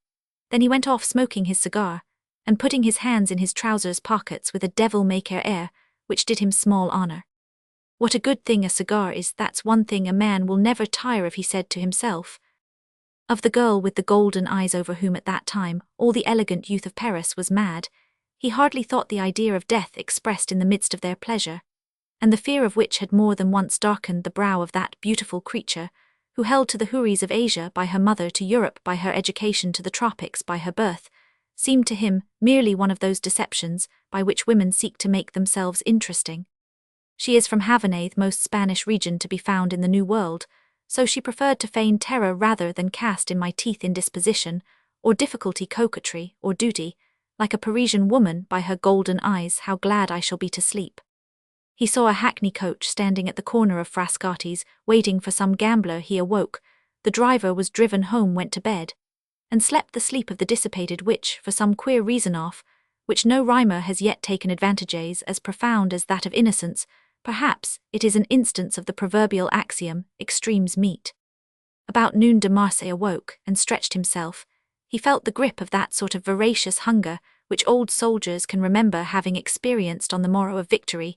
He was delighted, therefore, to see Paul de Manerville standing in front of him, for at such a time nothing is more agreeable than to eat in company. Well, his friend remarked, we all imagined that you had been shut up for the last 10 days with the girl of the golden eyes. The girl of the golden eyes, I have forgotten her, faith, I have other fish to fry. Ah, you are playing at discretion. Why not, asked de Marsay with a laugh. My dear fellow, discretion is the best form of calculation. Listen, however, no, I will not say a word, you never teach me anything. I am not disposed to make you a gratuitous present of the treasures of my policy. Life is a river which is of use for the promotion of commerce in the name of all that is most sacred in life. Off cigars. I am no professor of social economy. For the instruction of fools, let us breakfast. It costs less to give you a tunny omelette than to lavish the resources of my brain on you. Do you bargain with your friends? My dear fellow, said Henri, who rarely denied himself a sarcasm, since all the same you may some day need, like anybody else, to use discretion. And since I have much love for yachts, I like you upon my word. If you only wanted 1,000-franc note to keep you from blowing your brains out, you would find it here, for we haven't yet done any business of that sort, Paul? If you had to fight tomorrow, I would measure the ground, and load the pistols so that you might be killed according to rule. In short, if anybody besides myself took it into his head to say ill of you in your absence, he would have to deal with the somewhat nasty gentleman who walks in my shoesters. What I call a friendship beyond question. Well, my good fellow, if you should ever have need of discretion, understand that there are 2 sorts of discretion, the active and the negative. Negative discretion is that of fools who make use of silence, negation, and air of refusal. The discretion of locked doors, mere impotence. Active discretion proceeds by affirmation. Suppose at the club this evening I were to say, upon my word of honor, the golden-eyed was not worth all she cost me. Everybody would exclaim, when I was gone, did you hear that fop de Marsay, who tried to make us believe that he has already had the girl of the golden eyes? It's his way of trying to disembarrass himself of his rivals. He's no simpleton, but such a ruse is vulgar and dangerous. However gross a folly one utters, there are always idiots to be found who will believe it. The best form of discretion is that of women, when they want to take the change out of their husbands. It consists in compromising a woman with whom we are not concerned, or whom we do not love, in order to save the honor of the one whom we love well enough to respect it. Is what is called the woman's screen. Ah, here is Laurent. What have you got for us? Some Ostend oysters, Monsieur le Comte. You will know some day, Paul, how amusing it is to make a fool of the world.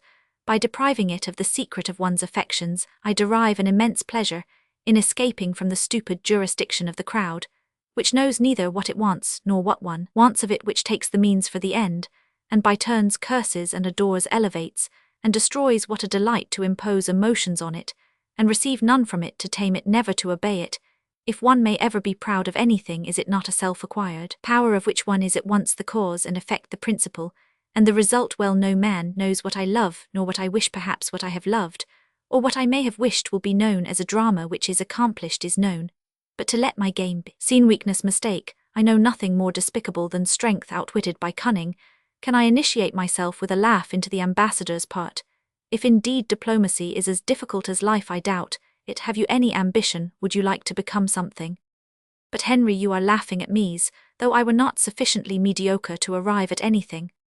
Good Paul, if you go on laughing at yourself, you will soon be able to laugh at everybody else. At breakfast, by the time he had started his cigars, de Marsay began to see the events of the night in a singular light. Like many men of great intelligence, his perspicuity was not spontaneous, as it did not at once penetrate to the heart of things, as with all natures endowed with the faculty of living, greatly in the present of extracting, so to speak, the essence of it, and assimilating it. His second sight had need of a sort of slumber before it could identify itself with causes. Cardinal de Richelieu was so constituted, and it did not debar in him the gift of foresight necessary to the conception of great designs. De Marsay's conditions were alike, but at first he only used his weapons for the benefit of his pleasures, and only became one of the most profound politicians of his day when he had saturated himself with those pleasures to which a young man's thoughts, when he has money and power, rare primarily directed man, hardens himself. Thus he uses woman in order that she may not make use of him. At this moment, then, de Marsay perceived that he had been fooled by the girl of the golden eyes, seeing as he did in perspective all that night, of which the delights had been poured upon him by degrees, until they had ended by flooding him in torrents. He could read at last that page in effect so brilliant, divine its hidden meaning, the purely physical innocence of Paquita, the bewilderment of her joy, certain words obscure at first, but now clear, which had escaped her in the midst of that joy. All proved to him that he had posed for another person, as no social corruption was unknown to him, as he professed a complete indifference towards all perversities, and believed them to be justified on the simple ground that they were capable of satisfaction. He was not startled at vice, he knew it as one knows a friend, but he was wounded at having served as sustenance for it. If his presumption was right, he had been outraged in the most sensitive part of him. The mere suspicion filled him with fury. He broke out with the roar of a tiger, who has been the sport of a deer, the cry of a tiger, which united a brute's strength with the intelligence of the demon. "I say, what is the matter with you?" asked Paul. "Nothing. I should be sorry if you were to be asked whether you had anything against me, and were to reply with a nothing, like that it would be a sure case of fighting the next day." "I fight no more duels," said de Marsay. "That seems to me even more tragical. Do you assassinate then?" "You travesty words, I execute." "My dear friend," said Paul, "your jokes are of a very sombre colour this morning. What would you have? Pleasure ends in cruelty. Why, I don't know, and am not sufficiently curious to try and find out. These cigars are excellent. Give your friend some tea. Do you know, Paul, I live a brute's life. It should be time to choose oneself a destiny, to employ one's powers on something which makes life worth living. Life is a singular comedy. I am frightened. I laugh at the inconsequence of our social order. The government cuts off the heads of poor devils who may have killed a man, and licenses creatures who dispatch, medically speaking, a dozen young folks in a season. Morality is powerless against a dozen vices which destroy society, and which nothing can punish. Another cup. Upon my word of honor, man is a jester dancing upon a precipice. They talk to us about the immorality of the liaisons dangereuses, and any other book you like with a vulgar reputation. But there exists book, horrible, filthy, fearful, corrupting, which is always open, and will never be shut, the great book of the world, not to mention another book, 1,000 times more dangerous, which is composed of all that men whisper into each other's ears, or women murmur behind their fans of an evening in society. Henri, there is certainly something extraordinary the matter with you, that is obvious, in spite of your active discretion. Yes, come, I must kill the time, until this evening. Let's to the tables. Perhaps I shall have the good luck to lose." De Marsay rose, took a handful of banknotes, and folded them into his cigar case, dressed himself, and took advantage of Paul's carriage to repair to the Salon des Étrangers, where until dinner he consumed the time in those exciting alternations of loss and gain, which are the last resource of powerful organizations when they are compelled to exercise themselves in the void. In the evening he repaired to the trysting place, and submitted complacently to having his eyes bandaged. Then, with that firm will which only really strong men have the faculty of concentrating, he devoted his attention and applied his intelligence to the task of divining through what streets the carriage passed.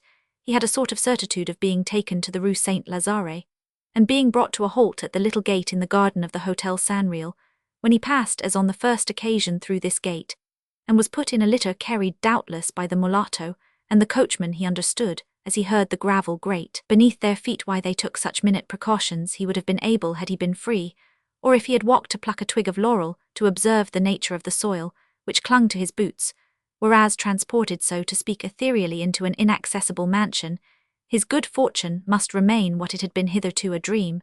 But it is man's despair that all his work, whether for good or evil, is imperfect, all his labours, physical or intellectual, are sealed with the mark of destruction. There had been a gentle rain, the earth was moist, at night time certain vegetable perfumes are far stronger than during the day. Henri could smell therefore the scent of the mignonette, which lined the avenue along which he was conveyed. This indication was enough to light him in the researches which he promised himself to make in order to recognize the hotel, which contained Paquita's boudoir. He studied in the same way the turnings which his bearers took within the house, and believed himself able to recall them. As on the previous night, he found himself on the ottoman before Paquita, who was undoing his bandage, but he saw her pale and altered. She had wept on her knees like an angel in prayer, but like an angel profoundly sad and melancholy. The poor girl no longer resembled the curious, impatient, and impetuous creature who had carried de Marsay on her wings to transport him to the seventh heaven of love. There was something so true in this despair, veiled by pleasure, that the terrible de Marsay felt within him an admiration for this new masterpiece of nature, and forgot for the moment the chief interest of his assignation. "What is the matter with thee, my Paquita?" "My friend," she said, "carry me away this very night, bear me to some place where no one can answer. There is a girl with a golden gaze here, who has long hair yonder. I will give thee as many pleasures as thou wouldst have of me. Then, when you love me no longer, you shall leave me. I shall not complain, I shall say nothing, and your desertion need cause you no remorse, for one day past, with you only one day in which I have had you before my eyes, will be worth all my life to me. But if I stay here I am lost." "I cannot leave Paris, little one," replied Henri. "I do not belong to myself. I am bound by a vow to the fortune of several persons who stand to me as I do to them. But I can place you in a refuge in Paris, where no human power can reach you." "No," she said, "you forget the power of woman." Never did phrase uttered by human voice express terror more absolutely. "What could reach you then, if I put myself between you and the world?" "Poison," she said. "Dona Conca suspects you already," and she resumed, letting the tears fall and glisten on her cheeks. "It is easy enough to see I am no longer the same. Well, if you abandon me to the fury of the monster, who will destroy me, your wholly will be done. But come, let there be all the pleasures of life in our love besides. I will implore, I will weep and cry out, and defend myself. Perhaps I shall be saved." "Whom will you implore?" he asked. "Silence," said Paquita. "If I obtain mercy, it will perhaps be on account of my discretion." "Give me my robe," said Henri insidiously. "No, no," she answered quickly. "Be what you are, one of those angels whom I have been taught to hate, and in whom I only saw ogres, whilst you are what is fairest under the skies," she said, caressing Henri's hair. "You do not know how silly I am. I have learned nothing. Since I was 12 years old, I have been shut up without ever seeing anyone. I can neither read nor write. I can only speak English and Spanish." "How is it then that you receive letters from London?" "My letters, see here they are," she said, proceeding to take some papers out of a tall Japanese vase. She offered de Marsay some letters in which the young man saw with surprise strange figures similar to those of a rebus traced in blood and illustrating phrases full of passion. But he cried, marveling at these hieroglyphics, created by the alertness of jealousy. "You are in the power of an infernal genius." "Infernal," she repeated. "But how then were you able to get out?" "Ah," she said, "that was my ruin. I drove Dona Conca to choose between the fear of immediate death and anger. I had the curiosity of a demon. I wished to break the bronze circle which they had described between creation and me. I wished to see what young people were like, for I knew nothing of man, except the Marquis and Cristemio, our coachman, and the lackey who accompanies us, are old men." "But you were not always thus shut up, your health?" "Ah," she answered, "we used to walk, but it was at night and in the country by the side of the Seine, away from people." "Are you not proud of being loved like that?" "No," she said, "no longer, however full it be. This hidden life is but darkness in comparison with the light." "What do you call the light?" "Thee, my lovely Adolphe, thee, for whom I would give my life. All the passionate things that have been told me, and that I have inspired, I feel for thee. For a certain time I understood nothing of existence, but now I know what love is, and hitherto I have been the loved one only for myself. I did not love. I would give up everything for you. Take me away, if you like, take me as a toy, but let me be near you until you break me. You will have no regrets." "Not one," she said, letting him read her eyes, whose golden tint was pure and clear. "Am I the favoured one?" said Henri to himself. If he suspected the truth, he was ready at that time to pardon the offence in view of a love so single-minded. I shall soon see, he thought. If Paquita owed him no account of the past, yet the least recollection of it became in his eyes a crime. He had therefore the sombre strength to withhold a portion of his thought to study her, even while abandoning himself to the most enticing pleasures that ever Peri descended from the skies had devised for her beloved. Paquita seemed to have been created for love by a particular effort of nature. In a night her feminine genius had made the most rapid progress, whatever might be the power of this young man, and his indifference in the matter of pleasures, in spite of his satiety of the previous night. He found in the girl with the golden eyes that seraglio which a loving woman knows how to create, and which a man never refuses. Paquita responded to that passion which is felt by all really great men for the infiniteth, that mysterious passion, so dramatically expressed in Faust, so poetically translated in Manfred, and which urged Don Juan to search the heart of women in his hope, to find there that limitless thought in pursuit of which so many hunters after spectres have started, which wise men think to discover in science, and which mystics find in God alone, the hope of possessing at last the ideal being with whom the struggle could be constant and tireless. Ravished de Marsay, who for the first time for long opened his heart, his nerves expanded, his coldness was dissipated in the atmosphere of that ardent soul, his hard and fast theories melted away, and happiness colored his existence to the tint of the rose and white boudoir. Experiencing the sting of a higher pleasure, he was carried beyond the limits within which he had hitherto confined passion. He would not be surpassed by this girl whom a somewhat artificial love had formed all ready for the needs of his soul. And then he found in that vanity, which urges a man to be in all things a victor, strength enough to tame the girl, but at the same time urged beyond that line where the soul is mistress over herself. He lost himself in these delicious limbos, which the vulgar call so foolishly the imaginary regions. He was tender, kind, and confidential. He affected Paquita almost to madness. Why should we not go to Sorrento, to Nice, to Chiavari, and pass all our life? So will you, he asked of Paquita in a penetrating voice. Was there need to say to me, will you? She cried. Have I a will? I am nothing apart from you, except in so far as I am a pleasure for you. If you would choose a retreat worthy of us, Asia is the only country where love can unfold his wings. You are right, answered Henri. Let us go to the Indies, there, where spring is eternal, where the earth grows only flowers, where man can display the magnificence of kings, and none shall say him nay, as in the foolish lands, where they would realize the dull chimera of equality. Let us go to the country where one lives in the midst of a nation of slaves, where the sun shines ever on a palace, which is always white, where the air sheds perfumes, the birds sing of love, and where when one can love no more one dies. And where one dies together, said Paquita, but do not let us start tomorrow, let us start this moment. Take Cristemio. Faith, pleasure is the fairest climax of life. Let us go to Asia. But to start, my child, one needs much gold, and to have gold one must set one's affairs in order. She understood no part of these ideas. Gold, there is a pile of it here as high as that, she said, holding up her hand. It is not mine. What does that matter, she went on, if we have need of it, let us take it. It does not belong to you. Belong, she repeated. Have you not taken me? When we have taken it, it will belong to us. He gave a laugh. Poor innocent, you know nothing of the world. Nay, but this is what I know, she cried, clasping Henri to her. At the very moment when de Marsay was forgetting all, and conceiving the desire to appropriate this creature forever, he received in the midst of his joy a dagger thrust which Paquita, who had lifted him vigorously in the air, as though to contemplate him, exclaimed, "Oh, Margarita!" Margarita, cried the young man with a roar. Now I know all that I still tried to disbelieve. He leaped upon the cabinet in which the long poniard was kept, happily for Paquita, and for himself the cupboard was shut. His fury waxed at this impediment, but he recovered his tranquillity, went and found his cravat, and advanced towards her with an air of ferocious meaning that, without knowing of what crime she had been guilty, Paquita understood none the less that her life was in question. With one bound, she rushed to the other end of the room, to escape the fatal knot which de Marsay tried to pass round her neck. There was a struggle on either side, there was an equality of strength, agility, and suppleness.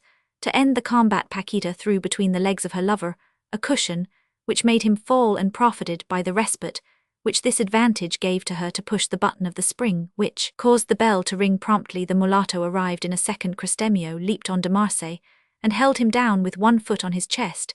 His heel turned towards the throat. De Marsay realized that if he struggled at a single sign from Paquita, he would be instantly crushed. Why did you want to kill me, my beloved? She said. De Marsay made no reply.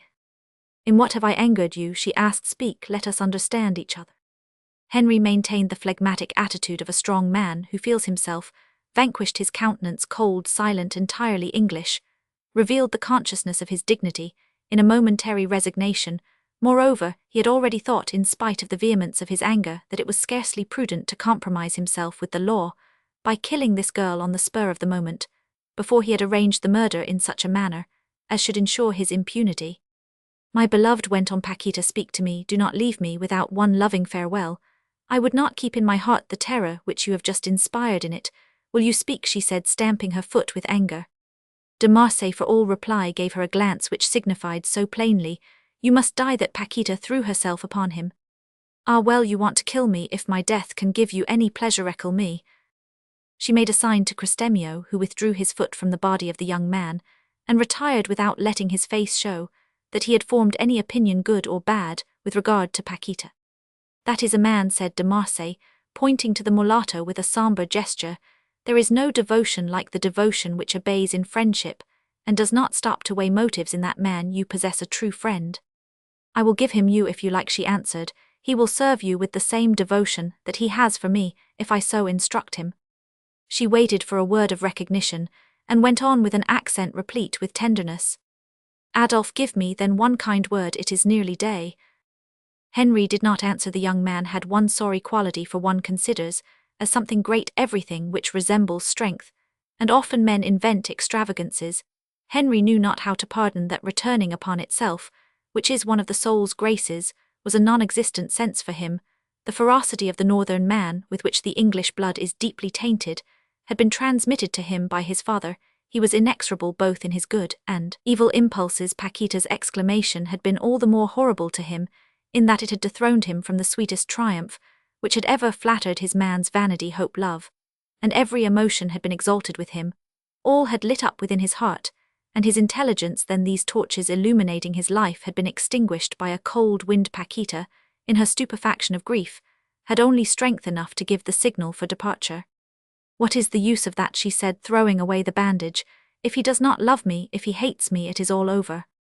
She waited for one look, did not obtain it, and fell half dead. The mulatto cast a glance at Henri, so horribly significant, that for the first time in his life, the young man, to whom no one denied the gift of rare courage, trembled. If you do not love her well, if you give her the least pain, I will kill you. Such was the sense of that brief gaze. De Marsay was escorted with a care almost obsequious along the dimly lit corridor, at the end of which he issued by a secret door into the garden of the Hotel San Real. The mulatto made him walk cautiously through an avenue of lime trees, which led to a little gate opening upon a street which was at that hour deserted. De Marsay took a keen notice of everything. The carriage awaited him this time. The mulatto did not accompany him, and at the moment when Henri put his head out of the window to look once more at the gardens of the hotel, he encountered the white eyes of Cristemio, with whom he exchanged a glance on either side. There was a provocation, a challenge, the declaration of a savage war, of a duel, in which ordinary laws were invalid, where treason and treachery were admitted means. Cristemio knew that Henri had sworn Paquita's death. Henri knew that Cristemio would like to kill him before he killed Paquita. Both understood each other to perfection. The adventure is growing complicated in a most interesting way, said Henri. Where is the gentleman going to? Ask the coachman. De Marsay was driven to the house of Paul de Manerville.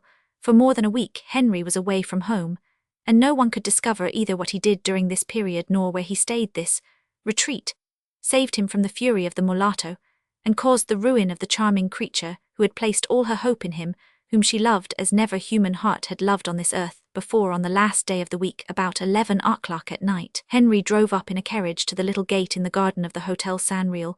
4 men accompanied him. The driver was evidently one of his friends, for he stood up on his box like a man who was to listen, an attentive sentinel for the least sound.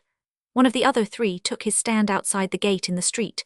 The second waited in the garden, leaning against the wall. The last, who carried in his hand a bunch of keys, accompanied de Marsay. Henri said his companion to him, we are betrayed. By whom, my good Ferragus? They are not all asleep, replied the chief of the devourers. It is absolutely certain that someone in the house has neither eaten nor drunk. Look, see that light. We have a plan of the house. From where does it come? I need no plan to know, replied Ferragus. It comes from the room of the Marquise. Ah, cried de Marsay, no doubt she arrived from London today. The woman has robbed me even of my revenge. But if she has anticipated me, my good Gratian, we will give her up to the law. Listen, listen, the thing is settled, said Ferragus to Henri. The two friends listened intently, and heard some feeble cries which might have aroused pity in the breast of a tiger. Your Marquise did not think the sound would escape by the chimney, said the chief of the devourers, with the laugh of a critic, enchanted to detect a fault in a work of merit. We alone, we know how to provide for every contingency, said Henri. Wait, for me, I want to see what is going on upstairs. I want to know how their domestic quarrels are managed. By God, I believe she is roasting her at a slow fire.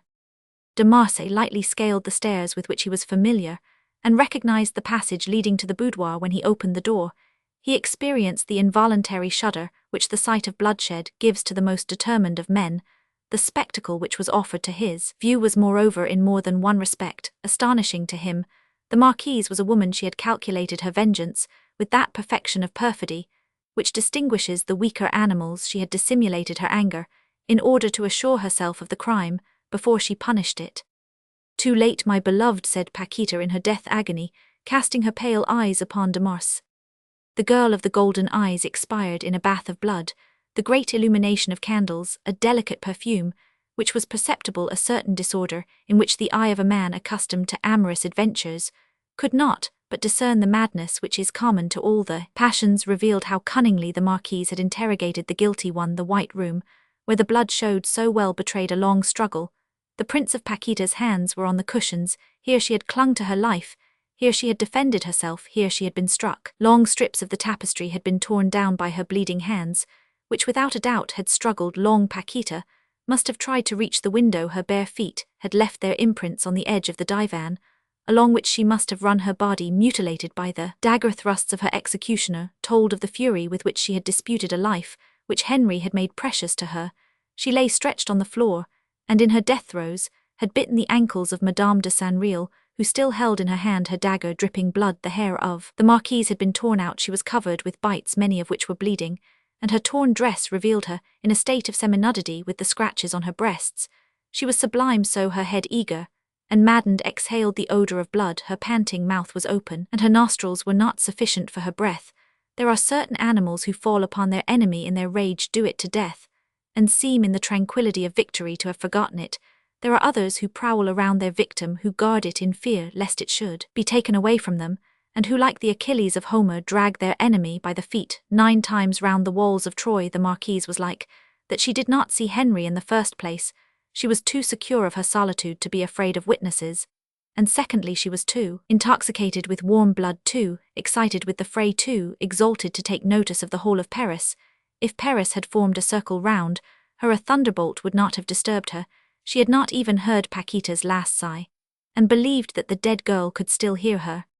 Die without confessing, she said. Go down to hell, monster of ingratitude, belong to no one but the fiend. For the blood you gave him, you owe me all your own. Die, die, suffer 1,000 deaths. I have been too kind. I was only a moment killing you. I should have made you experience all the tortures that you have bequeathed to me. I shall live in misery. I have no one left to love but God. She gazed at her. She is dead, she said to herself after a pause in a violent reaction. Dead, oh, I shall die of grief. The Marquise was throwing herself upon the divan, stricken with a despair which deprived her of speech, when this movement brought her in view of Henri de Marsay. Who are you? She asked, rushing at him with her dagger raised. Henri caught her arm, and thus they could contemplate each other face to face. A horrible surprise froze the blood in their veins, and their limbs quivered like those of frightened horses. In effect, the two Menochmi had not been more alike. With one accord, they uttered the same phrase. Lord Dudley must have been your father. The head of each was drooped in affirmation. She was true to the blood, said Henri, pointing to Paquita. She was as little guilty as it is possible to be, replied Margarita Euphemia Porreborel, and she threw herself upon the body of Paquita, giving vent to a cry of despair. Poor child, oh, if I could bring thee to life again, I was wrong. Forgive me, Paquita. Dead, and I live. I am the most unhappy. At that moment the horrible face of the mother of Paquita appeared. You are come to tell me that you never sold her to me to kill, cried the Marquise. I know why you have left your lair. I will pay you twice over. Hold your peace."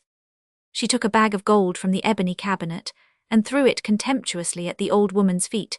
The chink of the gold was potent enough to excite a smile on the Georgian's impassive face. "I come at the right moment for you, my sister," said Henri. "The law will ask of you." "Nothing," replied the Marquise. "One person alone might ask for a reckoning for the death of this girl. Cristemio is dead." "And the mother," said Henri, pointing to the old woman, "will you not always be in her power? She comes from a country where women are not beings, but thing chattels with which one does as one wills, which one buys, sells, and slays, in short, which one uses for one's caprices, as you here use a piece of furniture. Besides, she has one passion which dominates all the others, and which would have stifled her maternal love, even if she had loved her daughter. A passion." "What?" Henri asked quickly, interrupting his sister. "Play God keep you from it," answered the Marquise. "But whom have you," said Henri, looking at the girl of the golden eyes, "who will help you to remove the traces of this fantasy, which the law would not overlook?" "I have her mother," replied the Marquise, designating the Georgian, to whom she made a sign to remain. "We shall meet again," said Henri, who was thinking anxiously of his friends, and felt that it was time to leave. "No, brother," she said, "we shall not meet again. I am going back to Spain to enter the convent of Les Douleurs." "You are too young yet too lovely," said Henri, taking her in his arms and giving her a kiss. "Goodbye," she said. "There is no consolation when you have lost that which has seemed to you the infinite." A week later, Paul de Maynardville met de Marsay in the Tuileries on the Terrasse de Feuillants. "Well, what has become of our beautiful girl of the golden eyes, you rascal?" "She is dead." "What of it?" "Consumption." Paris, March 1834, April 1835.